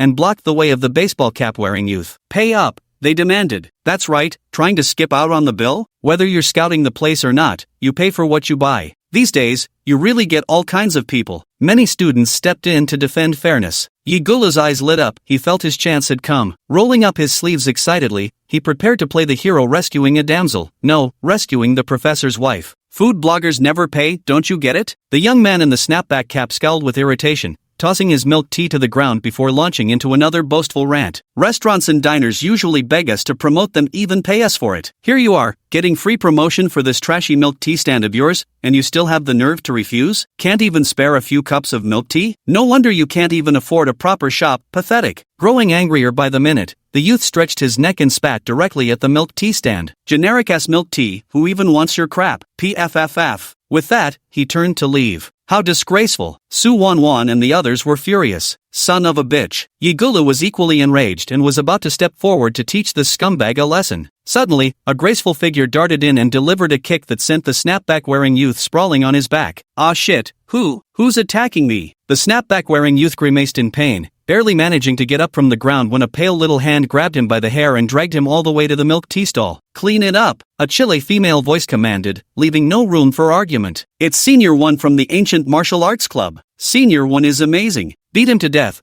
Kill that scoundrel who skipped out on his bill. The students cheered excitedly. Su Wanwan and the other two also cast grateful glances at Wen Qinglan. The snapback-wearing youth originally wanted to resist, but Wen Qinglan's strength turned out to be shockingly formidable. After receiving several consecutive slaps, he was finally beaten into submission. He wiped away the spit with his sleeve, then purchased all 20 cups of milk tea before fleeing the Qing University campus in disgrace. Isn't that the girl we bumped into the other day? Yigulu recognized Wen Qinglan and silently cursed her for stealing his credit. Thank you, Senior One. Suan and the other two came to express their gratitude. Wen Qinglan simply waved her hand dismissively, indicating it was nothing. Ningchen was watching the spectacle from a short distance away when she quickly walked over and cautiously asked, "Mr. Ning, grandfather has prepared a dinner banquet at home. Would you grace us with your presence?" Ningchen pondered for a moment before asking with utmost seriousness, "Will there be good food?" Wen Qinglan's face blossomed into a radiant smile. "Of course, it'll be even better than the feast we had at the birthday celebration." Ever since learning that Ningchen was a food enthusiast, the Wen family had been going to great lengths to source the finest ingredients and hire top-tier chefs, all for the sole purpose of hosting him well. What are we waiting for then? Ningchen rubbed his stomach. He hadn't eaten dinner yet. After the two left together, Jiang Ying worriedly said to Su Wan,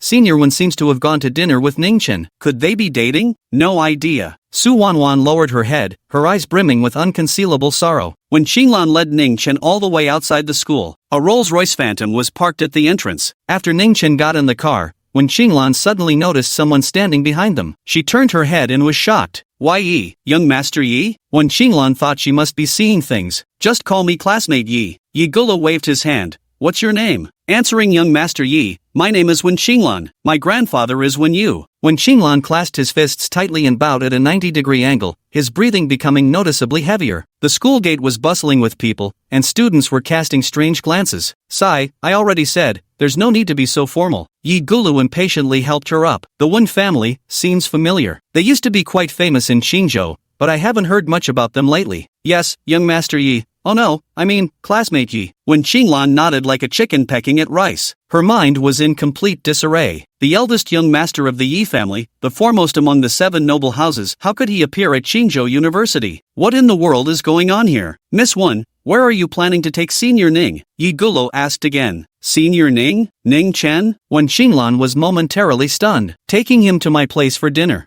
"Dinner? That's great. I happen not to have eaten yet. I wonder if I could tag along for a meal at your place," Yigulu shamelessly said. "What?" When Qinglan was utterly shocked. She swiftly bowed, stepped aside, and extended her hand in one fluid motion. "Young Master Yi, please get in the car." "Good. I've decided you're a friend worth having." Yigulu, beaming with joy, pulled open the car door and settled inside. "Oh, Senior Ning, what a coincidence, heading to the Wen family's dinner too." Bang! Before he could even finish his greeting, the esteemed heir of the Yi family was abruptly kicked off the car. Wen Qinglan. Chapter 75, The Miraculous Effects of Dragon Gall Essence Pills. To his utter surprise, Yigulu ultimately went to Joshi Manor after all. However, he didn't take a Rolls-Royce there but instead found the location himself and hailed a cab. When you learned that the young master of the Yi family had also come as a guest, he was both shocked and delighted, immediately ordering the kitchen to prepare more dishes. Martial artists typically have hearty appetites. After 3 rounds of drinks and sampling various dishes, Wen Qinglan fetch a bank card and handed it to Ningchen with a smile. Yigulu quietly sipped a cup of aged Jiunanshan wine, watching Ningchen and the others in silence without uttering a word. "What's this for?" Ningchen glanced at the bank card but made no move to take it. "Mr. Ning, this card contains 50 million. The password is 6 9s. Please accept it." When you pushed the card forward with both hands, his tone markedly more respectful than usual, even adopting the honorific "you." Ningchen remained motionless. When you continued, "The Dragon's Courage Vitality Elixir, I had someone work overnight to prepare it, and the medicinal effects are truly astonishing. After just 3 days of taking it, I've already experienced miraculous results." Speaking of miraculous effects, Wen Yu's aged face flushed slightly, but he offered no elaboration, merely saying, "The Wens wouldn't dare hoard such a divine prescription alone. Besides this 50 million, no matter how much Dragon's Gall Vital Essence pills sell,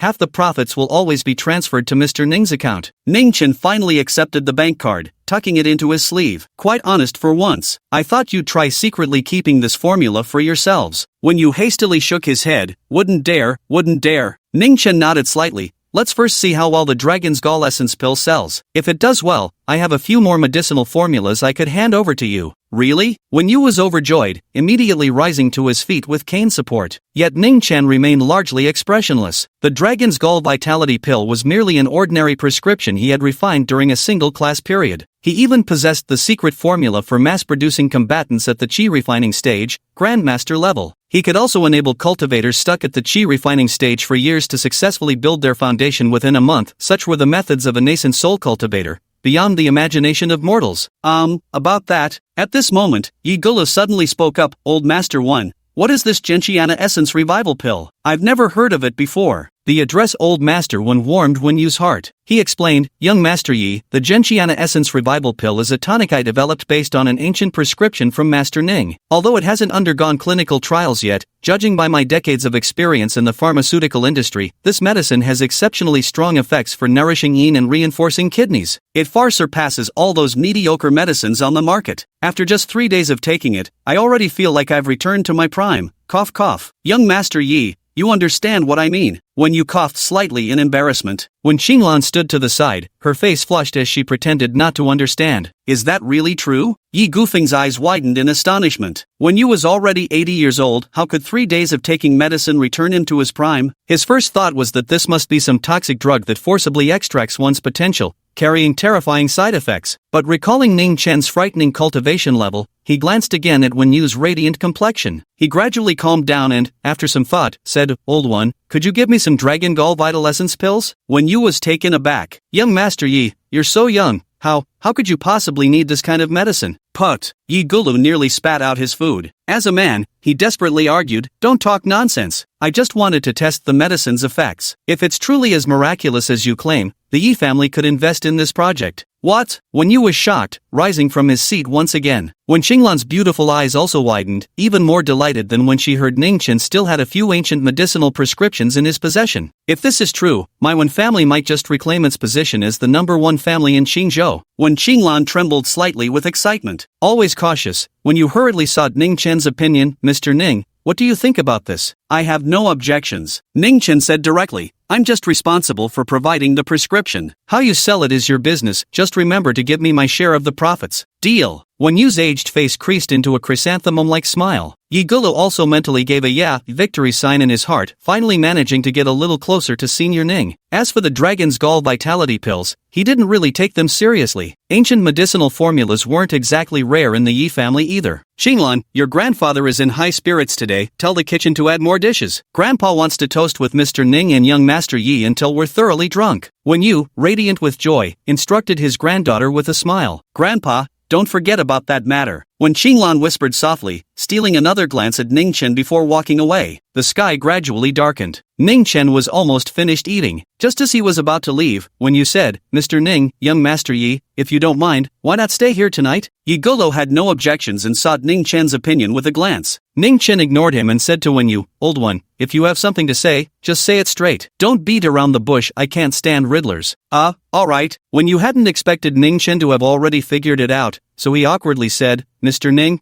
have you heard of my son Wenhua? Ningchen shook his head. Never heard of him. When Xinglan stood silently to the side, her delicate face tinged with sorrow. He was my only son, and Xinglan's father. Wen Yu recounted, Hua was a rare genius in both commerce and martial arts, possessing astonishing business acumen as well as extraordinary martial talent. He achieved internal energy cultivation before turning 40, standing unrivaled in Qingzhou's martial world. I once believed he would lead the Wen family to new heights, until that sudden car accident turned him into a vegetative state. Wait a minute. Yigulu suddenly interrupted very rudely. An inner-strength martial artist getting into a car accident and ending up a vegetable? Are you joking? An inner-strength martial artist's reflexes approach the speed of sound, easily capable of dodging bullets. Could the Wen family's eldest son have been hit by a fighter jet? Several veins bulged on Wen Yu's drunken face. He gritted his teeth and said bitterly, young Master Yi is right. Hua didn't actually get into a car accident, he was injured by a martial arts expert. That person used an extremely cruel technique to break his limbs and severely damage his brain, turning him into a vegetative state. When Xinglan's delicate nose twitched as she heard these words, her eyes glistening with unshed tears. So, it was vengeance from an enemy then? Yigulu asked. I don't know. Wen Yu shook his head. Over all these years, in searching for the culprit in treating Hua, the Wen family has practically exhausted our wealth, and our stock prices have kept plummeting. So, you want to ask me to intervene and cure your son? Ningchen stopped beating around the bush and went straight to the point. That's right. Wen Yu nodded in acknowledgement. When Xinglan also gathered her hopes, gazing at Ningchen with her beautiful eyes shimmering with tears. Let me assess the situation first. Soon after, Wen Yu led Ningchen to the backyard of Joshi Manor. In a spacious bamboo house, Ningchen and Yigulu met with the eldest son of the Wen family. Despite being bedridden for 4 years, Wen Hua was meticulously cared for by servants. His appearance remained impeccable, his features strikingly handsome, he looked as if he were merely asleep. Chapter 76, I won't tell you. Master, can he be cured? Xiao leaned in and asked. Get lost. Who said I was your master? Ningchen glared at him and then kicked him out. Ningchen sat by the bed, carefully observed Wen Hua's condition for a while, then uttered two words, curable. What? The Wen family grandfather and daughter widened their eyes. I said, I can cure your son, but for the dragon's gallbladder vitality pills and future drug project dividends, I'll take 70%, Ningchen declared. Deal, no problem. When you agreed without hesitation. Mr. Ning, you really can cure my father? When Xinglan wept, her eyes already reddening from the large tears that overflowed. You can cry after he wakes up, Ningchen said. You all go out. Remember, no one is allowed to come in or peek without my permission. If the treatment is delayed because of it, you'll bear the consequences yourselves. Yes.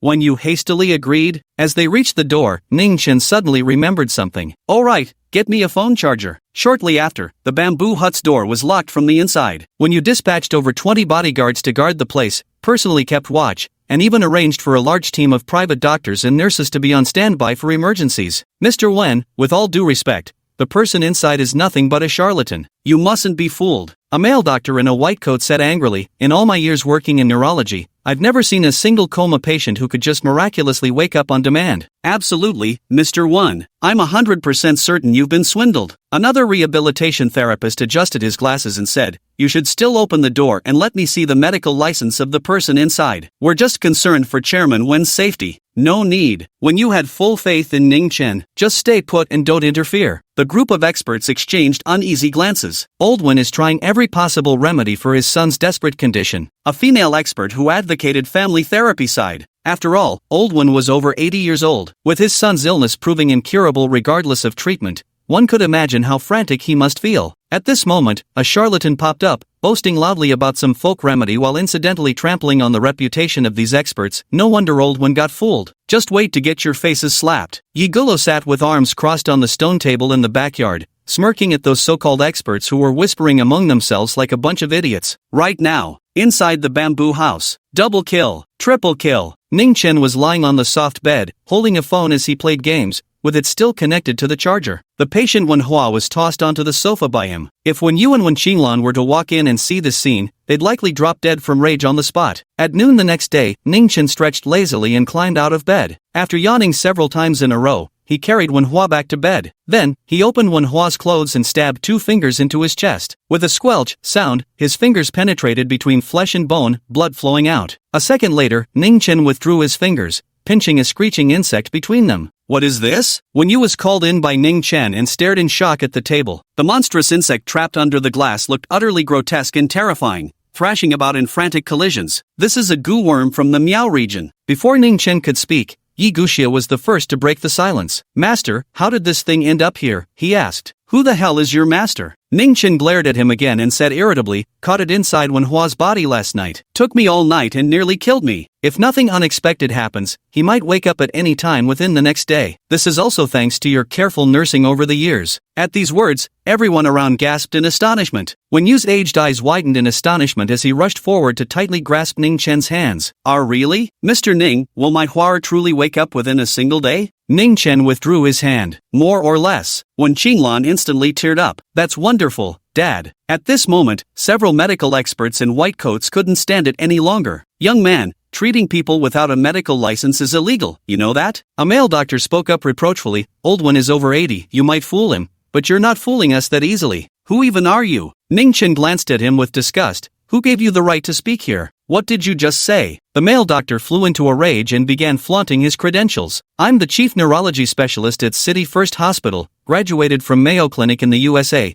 and one of the Wen family's hired medical experts. Now tell me, do I have the right to speak or not? Ningchen chuckled darkly. So many titles, what use are they? Did you actually cure Elder Wen's son? Taking money without delivering results. If it were me, I'd have kicked all of you out long ago. You! A dozen specialists erupted in fury, turning their wrathful gazes toward Ningchen with looks that could tear him apart alive. As if you could do any better, the male doctor sneered. Perhaps it was too noisy in the room. After lying in bed for 4 years, when Hua's consciousness gradually returned, he opened his bleary eyes, staring blankly around before parting his lips. After several attempts, he weakly called out, "Dad." That single word silenced the noisy room instantly. Everyone turned their heads, staring in stunned silence at the man who had awakened on the bed. "Dad!" Xinglan. When Hua's face was pale, his chest wrapped in bandages, a smile on his face while twin streams of tears flowed down his cheeks. The next moment, when Xinglan threw themselves at the bedside, weeping inconsolably. "Hua! Father! Wo!" The family of 3 wept together in a bundle of emotions. Yigulu stood beside Ningchen and said with a smile, "Master, that was impressive." Ningchen still didn't give him a pleasant look. "Piss off. This. How is this possible?" The male doctor who had been flaunting his seniority earlier now held his head in his hands, looking at Wen Huan and at Ningchen in shock. "Why you? How did you do that?" "I'm not telling you." Ningchen flashed an infuriating grin before turning to leave. "Master, wait for me." Yigulu hurried after him. Inside the room, a group of experts exchanged bewildered glances, suddenly questioning both their lives and professional competence. Later, when Xinglan stayed to accompany Wen Hua, while Wen Yu came to the front hall with swollen, red eyes, continuously thanking Ningchen. "Mr. Ning, thank you. From this day forward, the Wen family is your family, and you are our greatest benefactor." The old man was nearly on the verge of kneeling before Ningchen. In his eyes, Ningchen had spent the entire night, sleepless, treating his son. This kindness was beyond words. It was just a bit of expended effort. Ningchen waved his hand. "If you truly wish to thank me, help me gather some medicinal herbs instead." When Yu's eyes lit up, "Spiritual herbs?" Ningchen nodded. "Yes, the more potent the better. However, the lowest acceptable grade would be 1,000-year-old ginseng. Anything less is useless." When Yu immediately replied, "Our Wen family possesses a legendary Ganoderma passed down from the Western Zhou dynasty. Would you like to accompany me to the medicine hall to examine it, Mr. Ning?" Chapter 77, Phoenix Brain Mushroom. A mushroom Lingji passed down from the Western Zhou dynasty? Ningchen froze for a moment. Really? Or was it just passed down last week? Last week. When you didn't know whether to laugh or cry, rest assured, Mr. Ning, I can guarantee you that when I was little, my grandfather told me this was our Wen family heirloom. That's not many generations at all. Fine, take me to have a look. Ningchen didn't hold much hope. Afterward, he followed Wen Yu to the cellar in the backyard of Jiushi Manor. The cellar had several levels, brightly lit all year round. Descending the stairs, Ningchen noticed numerous glass display cabinets embedded in the cellar walls, each housing various antique artifacts. These antiques were all ones Ningchen had seen in the manor's grand hall. No need to wonder, the ones in the cellar are the genuine articles, while those displayed in the hall are all fakes to prevent theft. Soon, when you led Ningchen into a storage room, there were many small drawers lining the walls of the storeroom. When you brought over a ladder and personally retrieved an embroidered box from one of the topmost drawers. "Mr. Ning, this is our Wen family heirloom." Taking it casually, he opened it. A blood-red, brain-shaped Lingji mushroom lay nestled in yellow silk, exuding an ancient and peculiar fragrance. A glint of delight instantly flashed in Ningchen's eyes. "This is a millennia-old phoenix brain Ganoderma?" Thud. Thud. Ningchen's heart began to beat quietly with anticipation. In the half-year since returning to Earth, he had never been this excited. Because this peculiar mushroom called Phoenix Brain Ganoderma could aid his injuries. "Mr. Ning, our Wen family ancestors were physicians. This bizarre Ganoderma was accidentally acquired by our forebears in the mountains. Over the years, I've searched through medical texts and consulted many experts, yet none could identify what strain of Ganoderma this is." When you said from the side, "This is Phoenix Brain Mushroom." Though inwardly overjoyed, Ningchen masked it perfectly, his face remaining calm and unreadable. Such medicinal herbs are rarely seen in the mortal realm. "Where did your ancestor find this? My grandfather never told me about that." When you replied, "Mr. Ning, if you have any need, I could go through the clan records for you." "Alright, go ahead then." Ningchen closed the lid of the brocade box. When you gave a bitter smile, realizing he had mistaken Ningchen's casual inquiry for small talk. The clan records spanning generations in the Wen family were as vast as the sea. He had no idea how long it would take to comb through them all. However, since his benefactor had needs, he naturally wouldn't refuse. "If you come across more spiritual herbs in the future, remember to contact me." As they were leaving, Ningchen instructed, "As long as you can find something of Phoenix Brain Mushroom's caliber, I can fulfill one wish for your Wen family." "Fulfill a wish?" When Yu was momentarily stunned. Ningchen's current tone was like that of Aladdin's magical lamp in the myths,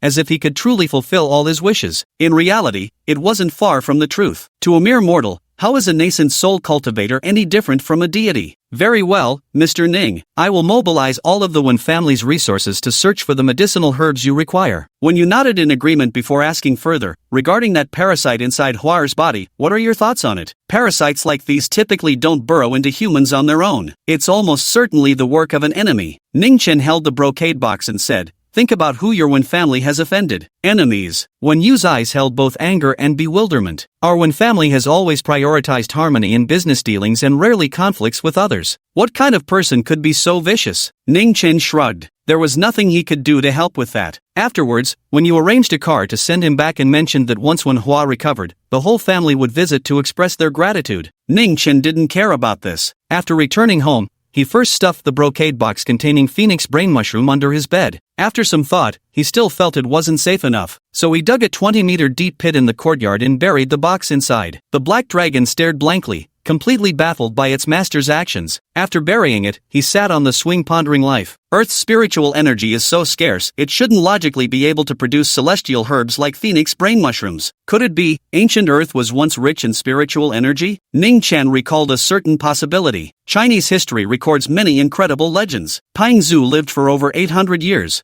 Zhang Sanfeng achieved immortality through ascetic cultivation. Xiang Yu possessed the strength to lift himself by his own hair. Zhang Fei's thunderous roar at Changban Slope frightened Xiao Jia to death. These tales may seem absurd today, but if spiritual energy truly permeated the ancient world, it wouldn't be impossible for such legends to emerge. Even so, to refine this spirit-nourishing pill, 7 more spirit herbs are needed. Who knows how long it'll take to gather them all? Ningchen sighed. In the evening, Su Shu Yan and Jiang Tang returned home, unaware of the unusual happenings in the courtyard. Because of what happened last time, Su Shu Yan still wasn't speaking to Ningchen. Ningchen was quite happy with the peace and quiet, and attended class as usual the next day. As he entered the classroom, Yigulu came up to him with a grin, holding a bag of steamed buns. Sure, call me master one more time and I'll beat you so badly you can't take care of yourself. Believe me? Ningchen threatened. Boss, have you eaten breakfast yet? I specially bought you crab roe dumplings. Yigulu nervously handed over the plastic bag. Ningchen had already eaten at the cafeteria, but didn't mind having another meal. He reached out to take it and sat in the back seat to eat. Yigulu quietly sighed in relief, feeling he was one step closer to becoming a disciple. Wan, have you heard? Guan Xiaoman's dad went to jail. In the front row, Jiang Ying exclaimed in surprise. What? Su Wanwan froze in her seat. Wasn't Guan Xiaoman's father quite a successful businessman? He even funded the construction of the new gymnasium at the school. How could he suddenly end up in prison? It's true, look, it's all over the forums. Jiang Ying handed her phone to Su Wanwan. Su Wanwan took a look and saw that, indeed, many people on Qing University's campus forum were discussing Guan Xiaoman's father, Guan Weiman. Even a verdict someone dug up clearly stated, Guan Weiman was sentenced to 9 years in prison for attempted murder. Holy shit, attempted murder? Damn. Father and daughter are both hardcore. No wonder Guan Xiaoman is so vicious, repeatedly framing our faculty of medicine's belle. Turns out she's got a murderer for a dad. Trash father and daughter, just go die already, a vomiting emoji. The comments were overwhelmingly supportive. Though Su Wanwan also felt a sense of vindication, she couldn't shake the feeling something wasn't quite right, so she turned to glance at Ningchen. Ningchen was sitting with Fang Xiaopang, Zhang Dachuan, and the new transfer student Yigulu, chatting idly without much focus. Could this matter possibly be related to him? Su Wanwan frowned slightly, her delicate brows knitting together in thought. Ugh, just thinking about having classes in a gymnasium funded by a murderer gives me the creeps, Jiang Ying said with a shiver as she put away her phone. Chapter 78. You'd better keep those words in mind. School let out at dusk. Su Wanwan, Jiang Ying, and Su Ronli set up their stall to sell milk tea as usual. Ever since being framed by Guan Xiaoman last time, the reputation of the Encounter's milk tea stall had grown tremendously, and business was getting better and better. The 3 girls were even considering whether to rent a storefront on the commercial street, though they'd need the funds. Ningchen came as usual to freeload milk tea, grabbing several cups at once. Ningchen! Su Wanwan called out to Ningchen, who was about to leave after freeloading, and asked in a low voice, Do you know about Guan Xiaoman's father? Guan Xiaoman? What happened to her dad? Ningchen played dumb. Nothing. Su Wanwan shook her head. Well, you should drink less bubble tea. It's not good for your health. What's wrong? Trying to back out now? Ningchen downed a cup of milk tea in one go. Back then, it was you who promised me free milk tea. Not that, I'm just worried about your health. Su Wan puffed up her cheeks like little steamed buns as she explained, milk tea is so sweet, and you drink so much every day. Why worry about others when you've got your own problems to deal with? Ningchen was already on his second cup of milk tea. The brown liquid in the cup was disappearing at an astonishing rate. Su Wan grew increasingly worried as she watched. Drinking like this, wouldn't he get diabetes? Big bro. At that moment, a girl's voice came through. Su Wan looked up and saw two strikingly beautiful young women. One of them stood over 1.7 meters tall with enviable champagne-colored wavy hair cascading down her back. Her flawless facial features radiated a particularly bright and captivating charm. Another girl was slightly shorter but mischievously cute, with a surprisingly voluptuous figure that starkly contrasted with her delicate face. It's her, Su Shu Yan. Su Wan's gaze froze on the radiant girl. Shu Yan, look, Brother Dolly seems to be buying milk tea over there. Big brotherly. Jiang Tang excitedly waved her hand upon seeing Ningchen. Su Shu Yan complained in confusion, Xiao Tang, why do you always get so excited when you see him? Can't you be a bit more reserved? Oh, Jiang Tang listened with one ear and let it go out the other, hopping over to Ningchen's side. Big brother Dolly, how's the milk tea from this place? I want some too. Not bad. Ningchen casually handed her a cup. Jiang Tang took a sip and praised, pretty good. Hey, where's mine? Su Shu Yan glared discontentedly at Ningchen. What's yours? If you want some, buy it yourself, Ningchen said. Fine, I'll buy it myself. It's not a big deal anyway. Stomping her foot, Su Shu Yan went to queue up. Seriously, every time Ningchen saw Su Shu Yan making what she thought was an adorable gesture, he felt like hitting her. After leaving the milk tea stall, he planned to head to the food street for dinner. Just as he stepped out from the school's back gate, 4 young men wearing masks and baseball caps, each carrying a backpack, strode aggressively toward the milk tea stall. Brother Wu, are we really going through with this? What if we get caught? What are you afraid of? Hurry up and smash it, then run straight to the food street. Right, the food street is crowded, the enforcement team might not be able to track us down there. I've checked out so many shops, but this Encounter milk tea stall dares to disrespect me. I swear I'll make them regret it. Ningchen's ears twitched. He seemed to hear the name of the Encounter milk tea stall. Hey! He stopped several masked men. What are you doing? Who are you? The lead young man in a snapback cap sized Ningchen up and down. You don't recognize me? Ningchen stepped forward. Smack! A resounding slap landed on the young man in the baseball cap, sending him staggering before the attacker turned and walked away. The baseball-capped youth clutched his swelling cheek, utterly bewildered. Who the hell can tell me what's going on here? Brother Wu? The young gangsters still couldn't grasp the situation. What are you standing around for? Chase him now! Damn it! Beating me for no reason, I'm gonna kill that bastard. Wu Hui was fuming. He immediately gathered his men and gave chase. Ningchen walked at an astonishing speed even while running. They couldn't catch up,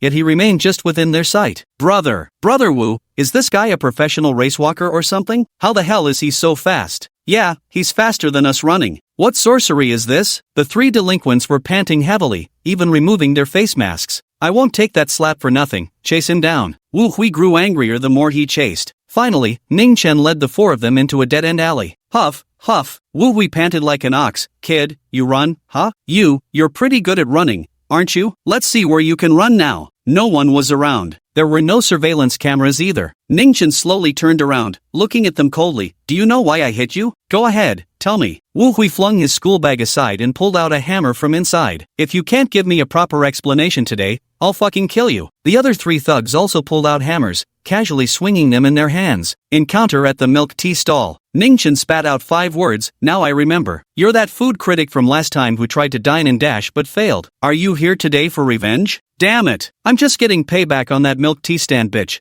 What's it got to do with you? Wu Hui sneered. Oh, I get it. You've got the hots for that Su girl, huh? Trying to play the white knight? Ningchen replied impassively. Heh. Go fuck yourself. Get him. Beat this bastard to death. Wu Hui had rested enough and cursed loudly. The 3 hoodlums behind him swung their hammers and charged forward. They didn't dare strike Ningchen's head, aiming only for his shoulders and chest. But even so, being hit by it would still be anything but pleasant. Is this kid scared stiff? Wu Hui sneered when he saw Ningchen standing frozen in place. The next instant, 3 gangsters rushed up to Ningchen. Ningchen's right foot shot out like lightning. Thud, thud, thud, precisely hitting the 3 thugs' feet. Ah, arg, ah. 3 piercing screams echoed through the alley, drowned out by the blaring KTV music. What the hell just happened? Wu Hui rubbed his eyes, completely failing to grasp what had transpired. The hammer was thrown aside by the 3 punks. They clutched their feet, howling in pain. One was even crying. Under the dim moonlight, Wu Hui saw a horrifying sight. The feet they were holding looked as if they'd been crushed by a die-casting machine. Wu Hui was terrified and immediately dropped the hammer, turning to flee. But before he could reach the end of the alley, a hammer came flying and knocked him to the ground. Immediately after, a powerful foot stomped down onto his back. "No, please, spare me. I'll never dare do it again." Wu Hui knew he had stumbled into something sinister and begged for mercy with all his might. He had a premonition. The foot on his back could crush through his chest with just a slight bit more pressure. "Remember, the Encounter milk tea stall is under my protection. If you dare to cause trouble there again, I'll end you." Ningchen's icy voice rang out. "You'd better take those words to heart." Chapter 79. Because I like Ningchen. Yes.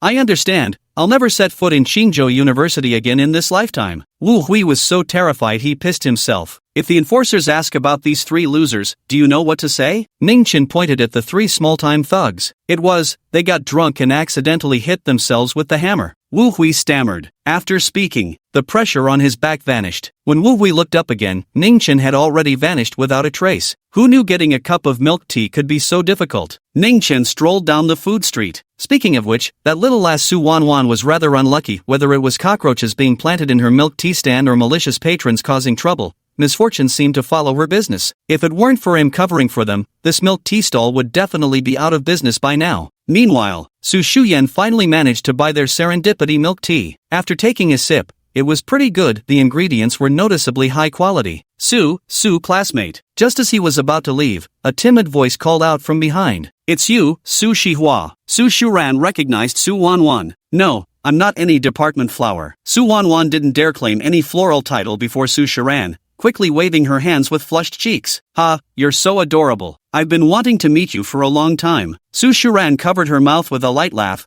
"What brings you here?" "I have a bit of something to discuss." Su Wan glanced at Zhang Tang. "Xiao Tang is my best friend. You can speak frankly," Su Shuran said. "Oh." Su Wan hesitated for a moment before mustering up her courage. "I wanted to ask you, what do you think of Ningchen?" "Ningchen?" Su Yan frowned slightly. "Why bring up that violent maniac out of the blue?" "Ha!" Su Wan was momentarily stunned. "Classmate Su, has Ningchen been bullying you in class?" Su Yan suddenly put on a serious face. "Tell me who it was, and I'll help you get revenge." No, nothing happened." "Really?" Su Wan shook her head repeatedly. "Are you sure nothing happened?" Su Yan peered closely at her with detective-like intensity, examining those sparkling eyes. "Ningchen is a perverted, repressed violent maniac. He might seem quiet on the surface, but deep down he's a total lecher. Classmate Su, someone as beautiful as you really needs to be careful around him. How could he be lecherous?" Su Wan was astonished. She felt this term had nothing to do with Ningchen. "Big brother Dolly isn't as bad as you're making him out to be, Shu Yan. You're just trying to slander him." Zhang Tang laughed. "I'm just telling the truth," Su Yan scoffed. "So, Su, you really dislike Ningchen?" Su Wan asked again. "Of course," Su Shuran replied without hesitation. "I've disliked him from the very first day we met." Upon hearing the words dislike,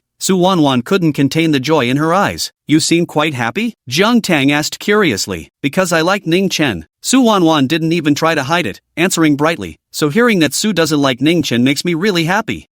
Both girls were taken aback. Just as Su Yan was about to persuade Su Wan not to go astray, she suddenly felt something wasn't quite right. "Classmate Su, I'm quite curious, why did you specifically come to ask me this question?" she inquired. "Because Ningchen likes you." Su Wan blinked her sparkling large eyes. "Didn't you know?" Su Shuran's delicate face was filled with astonishment. Zhang Tang's cherry-like mouth gaped into an O shape. After chatting for a while longer, Su Wan went back to work. "Giggle, Shu Yan, no wonder brother Dolly keeps bickering with you and making you upset, so he actually has feelings for you." Zhang Tang nudged Su Yan playfully and said with a laugh, as the saying goes, teasing shows affection, and scolding means love. "Oomph, who cares if he likes me?" Su Yan crossed her arms, her expression somewhat unnatural as she said, "Anyway, there's no possibility between him and me." Zhang Tang grinned. "I think brother Dolly is quite nice. Being with him always makes me feel so safe." Su Yan shot her friend a sidelong glance, calling him brother Dolly so affectionately. "If you like him that much, why don't you go after him yourself?" "Oh dear." Zhang Tang covered her cheeks with her small hands. "In the game of love, it's easier for girls to chase boys." "For me to confess first, how embarrassing. Do you really like him that much?" Su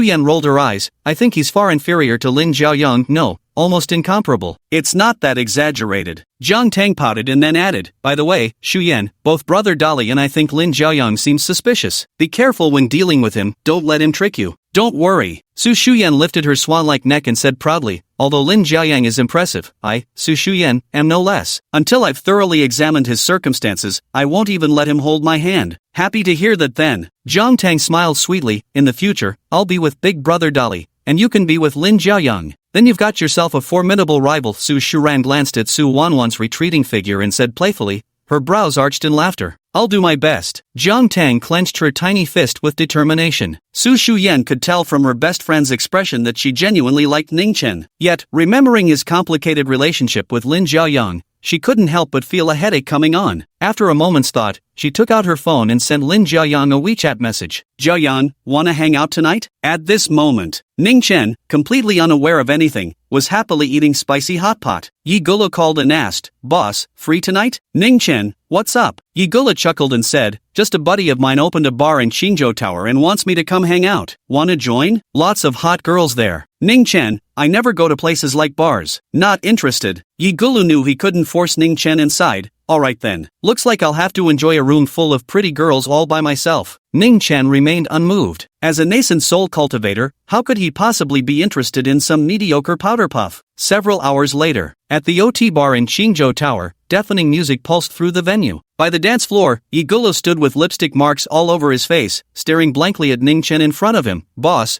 didn't you say you never go to bars? Since when do you decide where I go? Ningchen was thoroughly exasperated. Out of all the bars in Qingzhou, he had to run into this guy here. Hey, Xiao Tang, I'm here. Where are you guys? He took out his phone and called Jiang Tang. The bar was too noisy. Normally, he would never come to a place like this, but Jiang Tang, that vexing little temptress, insisted on dragging him along no matter what. Since this girl's personality greatly resembled that junior sister he remembered, Ningchen felt rather fond of her and so he came along. Wow, Brother Dali, why are you here so early? It's only 8 o'clock. Jiang Tang exclaimed in surprise. Didn't we agree to meet at 9? Ningchen hung up gloomily. He had nothing to do after dinner, so he took a taxi straight here. Who knew these two girls would be so slow? Heh, boss. Waiting for someone? Yigulu approached, holding 2 cocktail glasses in his hands. Care for a drink? Behind him trailed several of the most elite heirs from the Jiangsu-Jiang Shanghai region. They were intensely curious about Ningchen's identity. Yigulu, the young master of the Yi family, was actually calling this college student boss? Just who the hell was this guy? Chapter 80 The Bounty. MHM. Ningchen gave Yigulu some face by accepting the drink and downing it in one go. Yigulu was delighted and turned to introduce the rich second-generation heirs behind him to Ningchen. Boss, these are all my friends. This is Qin Fun, the eldest son of the Qin family from Binhai. You met him at the Wen family's birthday banquet last time. This is Huang Wenbin. His family is the wealthiest in Jiangning. They own a bank. And this is Ma Qianqian. Her family owns over 100 mines in Africa.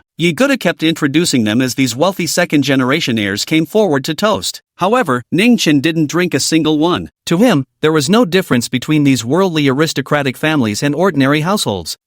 Suddenly, Ningchen noticed 2 murderous gazes coming from the corner of the bar's second floor. At first, he thought they were directed at him, but they were actually targeting Yigulu. 12 o'clock direction, 2 assassins are watching you. Ningchen's voice suddenly echoed in Yigulu's mind. He hadn't opened his mouth. This was the martial arts technique of sound transmission through secret channels. Holy shit, boss, I think I'm drunk. Why do I feel like you're talking to me? Yigulu shook his head vigorously. That's not right. He's an internal force martial artist with the capacity to drink 1,000 cups without falling. How could he get drunk? You idiot, it's me talking. Ningchen cursed. Holy shit. Yigulu was even more shocked, then quickly composed himself and lowered his voice, asking, what's going on, boss? Where did these assassins come from? You ask me, how should I know? Ningchen continued, a friendly reminder, both these assassins are stronger than you. Damn, it must have been the Jingwo Warriors Association who sent them. Yigulu gnashed his teeth in anger. Then, finding some random excuse, he sent affluent second-generation heirs like Qin Fun and Huang Wenbin away,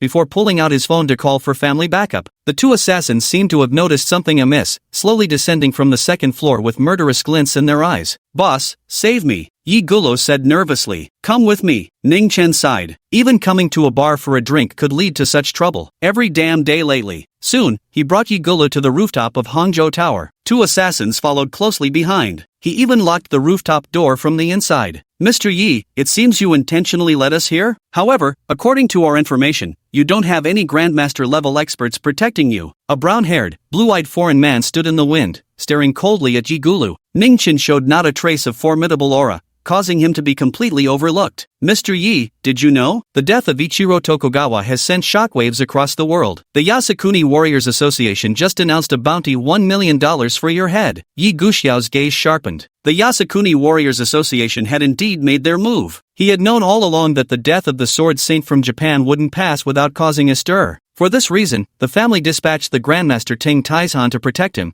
but he ended up severely injured by Ningchen and is still lying in a hospital bed. Sean, stop wasting your breath on him. A burly Nordic man tore off his clothes, revealing sinewy muscles. Hurry up and kill him, then claim the bounty. Good. Sean also feared complications might arise, so he immediately drew the pistol from his waist and fired rapidly at Yigulu. Bang bang bang bang bang. The fitted silencer muffled the sound as 5 consecutive bullets were fired from the pistol. These bullets are no ordinary rounds, they're worth $8,000 each, known as Reaper's bullets, capable of piercing even a martial arts grandmaster's protective inner energy. Combined with his almost supernatural marksmanship, Yigulu had no chance of escape. Sure enough, after dodging 4 bullets, the 5th grazed Yigulu's shoulder, sending blood splattering across the ground. Kneeling on one knee while clutching his profusely bleeding shoulder, he gritted his teeth and said to Ningchen, "Boss, are you really not going to intervene? What the hell does this guy even do?" Sean gave Ningchen a sweeping glance but still couldn't pinpoint anything remarkable about him. Using a death bullet on him would be a fucking waste. Die. Sean flung a cheap alloy throwing knife from his sleeve, intending to send Ningchen to meet his maker. Ningchen had originally planned to watch the show for a while longer, but this foreign assassin directly targeted him. The next second, he caught the flying knife between 2 fingers with a seemingly lazy motion, yet faster than lightning. What? Sean was utterly shocked. He finally realized Ningchen wasn't an ordinary person, but it was already too late. Put. Ningchen threw the flying dagger back, piercing straight through the throat. Sean's eyes widened in shock. He lifted his hand, trying to cover the bloody hole in his throat, but it was futile. Under the astonished gaze of that Nordic brute, he collapsed to the ground and died. How is this possible? The Nordic brute stood dumbstruck. Sean was an A-rank assassin, to think he'd been instantly defeated? This was utterly unbelievable. Run! Without hesitation, he turned and leaped off the rooftop. Qingzhou Tower stood nearly 400 meters tall. Even a grandmaster would suffer severe internal injuries from such a fall. So, the Nordic brute used his hands to grab onto each protruding windowsill to dissipate the force, just like in an action movie. He still got away like this. On the rooftop, Yigulu said unwillingly, "Don't worry, he won't get far." Ningchen smiled faintly. Soon after, the Nordic brute landed smoothly, crushing a BMW into utter wreckage. Yigulu actually has such a young grandmaster by his side. Sean couldn't even resist and was killed outright. This is terrifying. I need to leave Qingzhou immediately. Just as this thought crossed his mind, suddenly, boom! A deafening noise erupted beside him. The Nordic brute was sent flying backward by the force of the impact. Ningchen appeared on the ground, standing in a deep crater, the cracks in the stone slabs spreading outward like a spider's web. On the rooftop, Yigulu's mouth hung open in disbelief,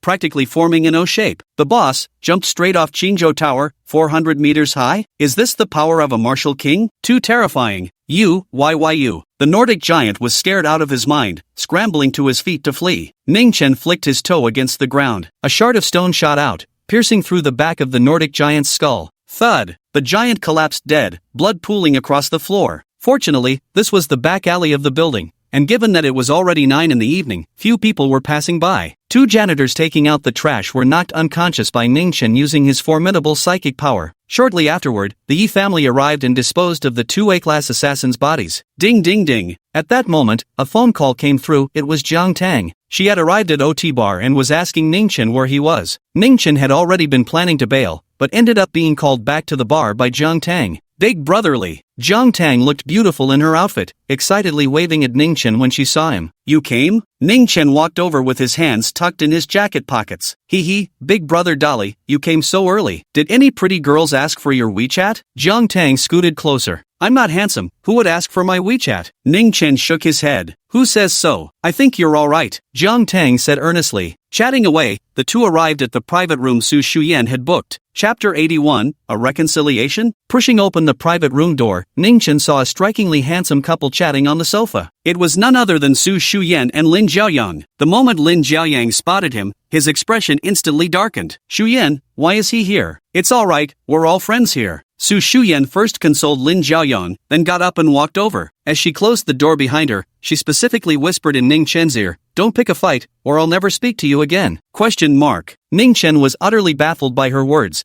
thinking to himself, like I give a damn whether you talk to me or not. He pushed open the private room door and was about to leave when Jiang Tang suddenly grabbed him desperately. "Dolly Ge, you're not allowed to go. What do you want?" Ningchen frowned with displeasure. Jiang Tang didn't mention Lin Jiaoyang would be here when she called him over. I want to hear you sing." Jiang Tang deployed her signature pestering tactic again, clinging stubbornly to Ningchen's leg. Ningchen found her slightly troublesome, so he simply sat down. But singing was absolutely out of the question, not in this lifetime. Lin Jiaoyang ended up performing quite a few songs. His singing skills were excellent, clearly trained in vocal music, and after a few songs, he had both women clapping enthusiastically. Jiang Tang even winked and gestured for him to join in the applause. Ningchen finally understood. The sisters probably set up this gathering with the intention of making peace between him and Lin Jiaoyang, hoping they'd become friends. Just then, the private room door swung open as another group of young men and women walked in. When this crowd barged in, Su Shu Yan was utterly dumbfounded. She'd only invited Ningchen and Lin Jiaoyang tonight, hadn't called anyone else. Could they have entered the wrong private room? "Chen Xihao, what are you doing here?" Soon, Su Shu Yan recognized a familiar face and immediately frowned as she stood up. Aside from Chen Xihao, there were 6 or 7 other young men and women, all notorious rich second-generation heirs in their circle. Su Shu Yan had little interaction with them. "Shu Yan, I brought a few friends to hang out. No problem, right?" At this moment, Lin Jiaoyang stood up with a smile. "Was it you who called them over?" Su Shu Yan frowned slightly, clearly unhappy. "You could have at least given me a heads up." "My apologies, I'll cover the bill later." Lin Jiaoyang offered an apologetic smile. "It's not about the money." Su Shuyan's eyes flickered as she subtly glanced toward Chen Xihao from the corner of her eye. Just days ago, Chen Xihao had been beaten up by Ningchen. What good could come from these two crossing paths now? She even wondered if Lin Jiaoyang had done this on purpose. "I was wondering the same thing, Jihao. I didn't invite you, how did you end up here?" Lin Jiaoyang put on a puzzled expression. "Was it really an accident?" Su Shuyan looked at Lin Jiaoyang, her furrowed brows relaxing slightly. Ningchen watched the two of them putting on a performance, smiling without a word. Young Master Lin, I happened to be hanging out with some friends here tonight and ran into young Master Li." Chen Xihao wore a leather jacket with dyed blonde hair. The swelling on his left cheek hadn't subsided yet, and with 2 front teeth missing, he looked rather ridiculous. He slapped the shoulder of a young man wearing a skull necklace beside him. Su Shu Yan had seen this young Master Li before. His original name was Li Zhe. His father worked at a financial institution in Linjiang district, Qingzhou, wielding considerable power. Many companies went out of their way to curry favor with him, and the gifts he received each year alone amounted to tens of millions. "It was me who called Jihao along." Li Zhe held a cigarette between his lips and grinned. "Young Master Lin, I have to criticize you a bit here. When you called the brothers out to have fun, how could you leave Jihao out alone?" "Young Master Li, Jihao, I really didn't mean to do this on purpose." Lin Jiaoyang spoke while casting a glance at Ningchen sitting on the sofa. Most of the rich second-generation heirs present had attended Wen Yu's 80th birthday banquet and knew about the feud between Ningchen and Chen Xihao. Li Zhe didn't go that day, but he also heard about Ningchen. Blowing out a smoke ring, he said with a laugh, "So you're young Master Ning, huh? Pretty bold, dare to even hit Jihao. What does your family do?" Ningchen ignored him. Li Zhe burst into laughter. "Alright, nice attitude. I like it." The atmosphere was a bit awkward. Jiang Tang glanced at Su Shu Yan, neither knowing what to do. Should they ask Lin Jiaoyang to send his brothers away? That somehow didn't seem quite right. "How about this, Ningchen, Jihao, today it's my treat for you two to shake hands and make peace, letting bygones be bygones. What do you say?" At that moment, Lin Jiaoyang poured 2 glasses of wine. One glass was handed to Ningchen. He handed 1 cup to Chen Xihao. He spoke with sincere persuasion. "We'll all be moving in the upper circles of Qingzhou's society from now on, constantly crossing paths. Wouldn't it be tiresome to keep this feud going? Isn't that right, Shu Yan, Xiaotang?" Su Shu Yan nodded gently. "Yes, I also hope everyone can get along harmoniously." Jiang Tang remained silent, just staring at Ningchen. Ningchen didn't move at first. Su Shu Yan nudged him with her elbow, prompting him to finally smile slightly. "Making peace is fine, but he needs to apologize to me first." "What?" The rich second-generation heirs were all stunned. Ningchen was demanding an apology from Chen Xihao? "You've got it backwards, young Master Ning." Li Zhe's facial muscles twitched slightly. "You were the one who hit Jihao. You should be apologizing to him." Ningchen stated bluntly, "He doesn't deserve it." Chen Jihao's eyes blazed with fury. "Ningchen, how dare you? See how?" Lin Jiaoyang shouted sharply, throwing him several meaningful glances that seemed to urge him not to act rashly. That damned bastard, how outrageously arrogant. Chen Xihao was seething with anger. But young Master Lin has already planned everything. After tonight, this bastard will be completely ostracized by the elite circles of Qingzhou. I'll just endure it a little longer and see what brilliant trick young Master Lin has up his sleeve. At that moment, Su Shu Yan shot Ningchen several meaningful glances, all of which the latter ignored. Alright. Chen Xihao gritted his teeth, took the wine from Lin Xiaoyang's hand, and downed it all in one gulp. Young Master Ning, I apologize. I shouldn't have called you a country bumpkin. Happy now, country bumpkin? Li Zhe and a few pretty girls nearby frowned when they heard this. Ningchen looked at Chen Xihao and immediately knew he wasn't sincere, so he didn't drink. He simply responded with a curt before falling silent. What's wrong with him? Seriously, the guy already apologized. Doesn't know how to accept an olive branch. Absolute zero emotional intelligence. The rich second-generation heirs all cast looks of disgust at Ningchen. Lin Jiayan, however, tried to smooth things over. Alright, since the misunderstanding has been cleared up, let's all sit down and enjoy some singing. I'll go grab some drinks. Let's make sure everyone has a great time tonight. Put all the bills on Lin Jiayan's tab. The declaration sent the private room into an uproar. Cheers, shrieks, and whistles filled the air. Young Master Lin is so generous. Su Shu Yan glanced at Ningchen, who stood out from the crowd and sighed helplessly. Soon after, premium liquor was served along with fruit platters and snacks. Some guests played drinking games while others sang. The atmosphere was lively and harmonious. Lin Jiaoyang and Su Shu Yan sat close to each other, whispering intimately one moment and playfully flirting the next, looking every bit like a couple deeply in love. Li Zhe and Chen Xihao kept egging him on too. Strong brother, are you feeling really upset inside? After playing games for a while, Jiang Tang logged off and sat down next to Ningchen. Ningchen, who had been browsing his phone, turned his head with a puzzled look. Why would you say that? Actually, Xu Yan and I already know about some things. Jiang Tang glanced at Su Shu Yan and Lin Jiaoyang, feeling a sour taste in her heart. Ningchen never expected that Su Wan would go find Su Shu Yan today and even tell her about the ridiculous excuse he made up to reject her. He scratched his head.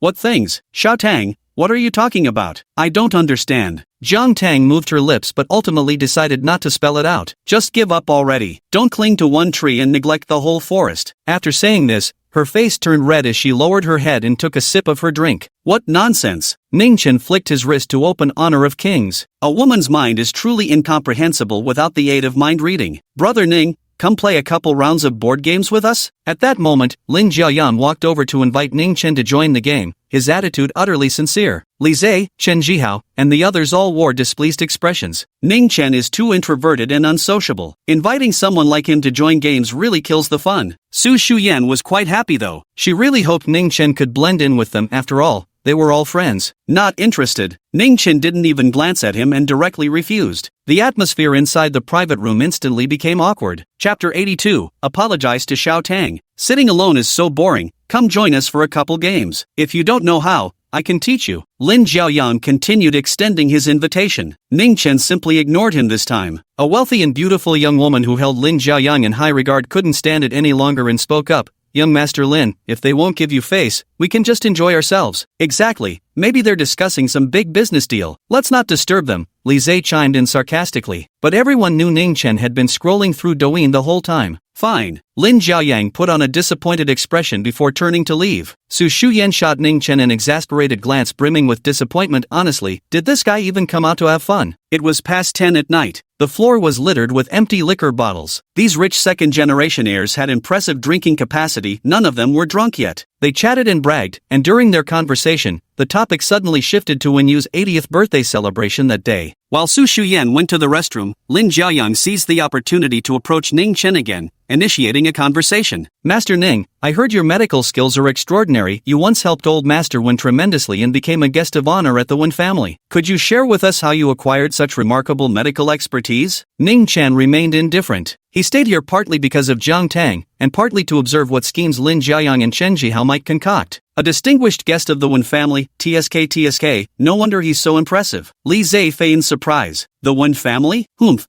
they've been declining for years. Jishur Pharmaceuticals' stock price was halved years ago. The wealthy socialite who had spoken earlier chimed in again. You, don't talk nonsense. The Wens used to be Qingzhou's leading family. A starved camel is still bigger than a horse, Li Zhe warned. Put, a hero doesn't brag about past glory. The Wen family is past their prime now. The girl named Yu replied with undisguised scorn. At this moment, Ningchen suddenly spoke. Even if the Wen family isn't what it used to be, for Elder Wen's 80th birthday banquet, all the prominent figures of Qingzhou have gathered. Who do you think you are to look down on the Wen family? As these words fell, the private room immediately fell silent. No one had expected that Ningchen, who had remained quiet all this time, would suddenly rise to defend the Wen family's honor. Lin Xiaoyang secretly smirked. The fuse has been lit now. What did you say? Yu was pampered since childhood and had a fiery temper. She slammed the table and stood up. Who do you think you are calling nothing? And who do you think you are? Just some country bumpkin. Alright, Sister Yu, that's just how he is. Don't stoop to his level. Jiang Tang hurriedly stood up to pacify the situation. Why should I let him off the hook so easily? Yu was furious. If Lin Xiaoyang or Li Zhe had said those things to her,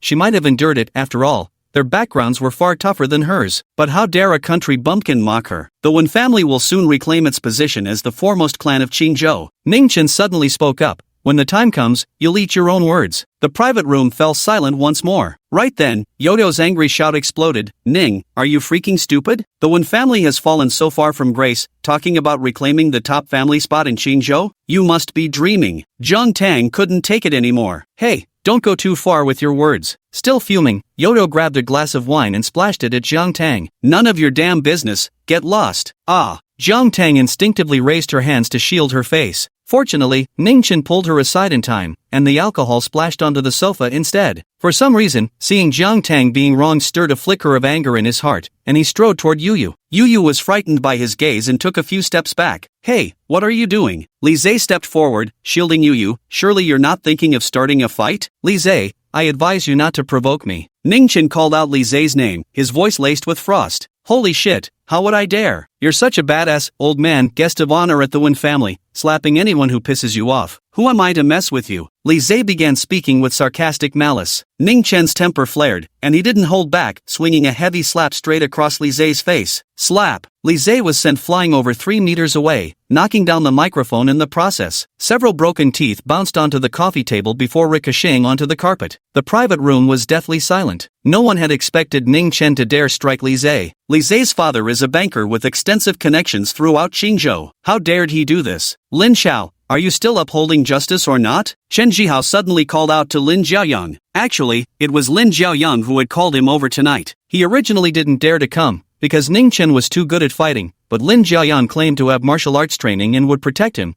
which gave him the courage to show up. At this moment, Lin Xiaoyang's face also turned extremely grim. Ningchen, hitting my friend right in front of me, are you looking for death? As he spoke, Lin Xiaoyang punched the private room's wall. With a loud bang, the wallpaper tore apart as a hole was blasted straight through the concrete wall, sending chunks of cement flying in all directions. My god! Yo, Jiang Tang, and the other girls all jumped in fright. Who would have thought that Lin Xiaoyang, who appeared so refined and scholarly, could be this formidable? Punching a hole straight through a concrete wall. Ningchen had recognized at first glance that Lin Xiaoyang was trained in martial arts, so he wasn't the least bit surprised. He didn't even spare him a glance. Apologized to Xiao Tang. He walked up to Yu and said in a chilly tone. Yu was frightened by his gaze and quickly cast a pleading look toward Lin Xiaoyang. Ningchen, how fucking dare you ignore me? Lin Xiaoyang couldn't hold back any longer. He lunged forward in a flash, swinging his fist toward the back of Ningchen's head. What appeared to be an ordinary strike was actually vicious beyond measure. The back of the head houses the cerebellum, adjacent to the brainstem, the very center of human life. Any damage to it could prove fatal at worst, or leave one in a vegetative state at best. Big brother Dolly, look out! Jiang Tang's scream rang out. In that split second, everyone heard a resounding crack, as a dark shadow struck Lin Xiaoyang's left cheek, sending him flying sideways into a KTV display screen which shattered violently, sending sparks flying everywhere. Apologize. Ningchen didn't even glance at Lin Xiaoyang, glaring fiercely at Yu instead. A mere first-stage body tempering peak, outer strength peak,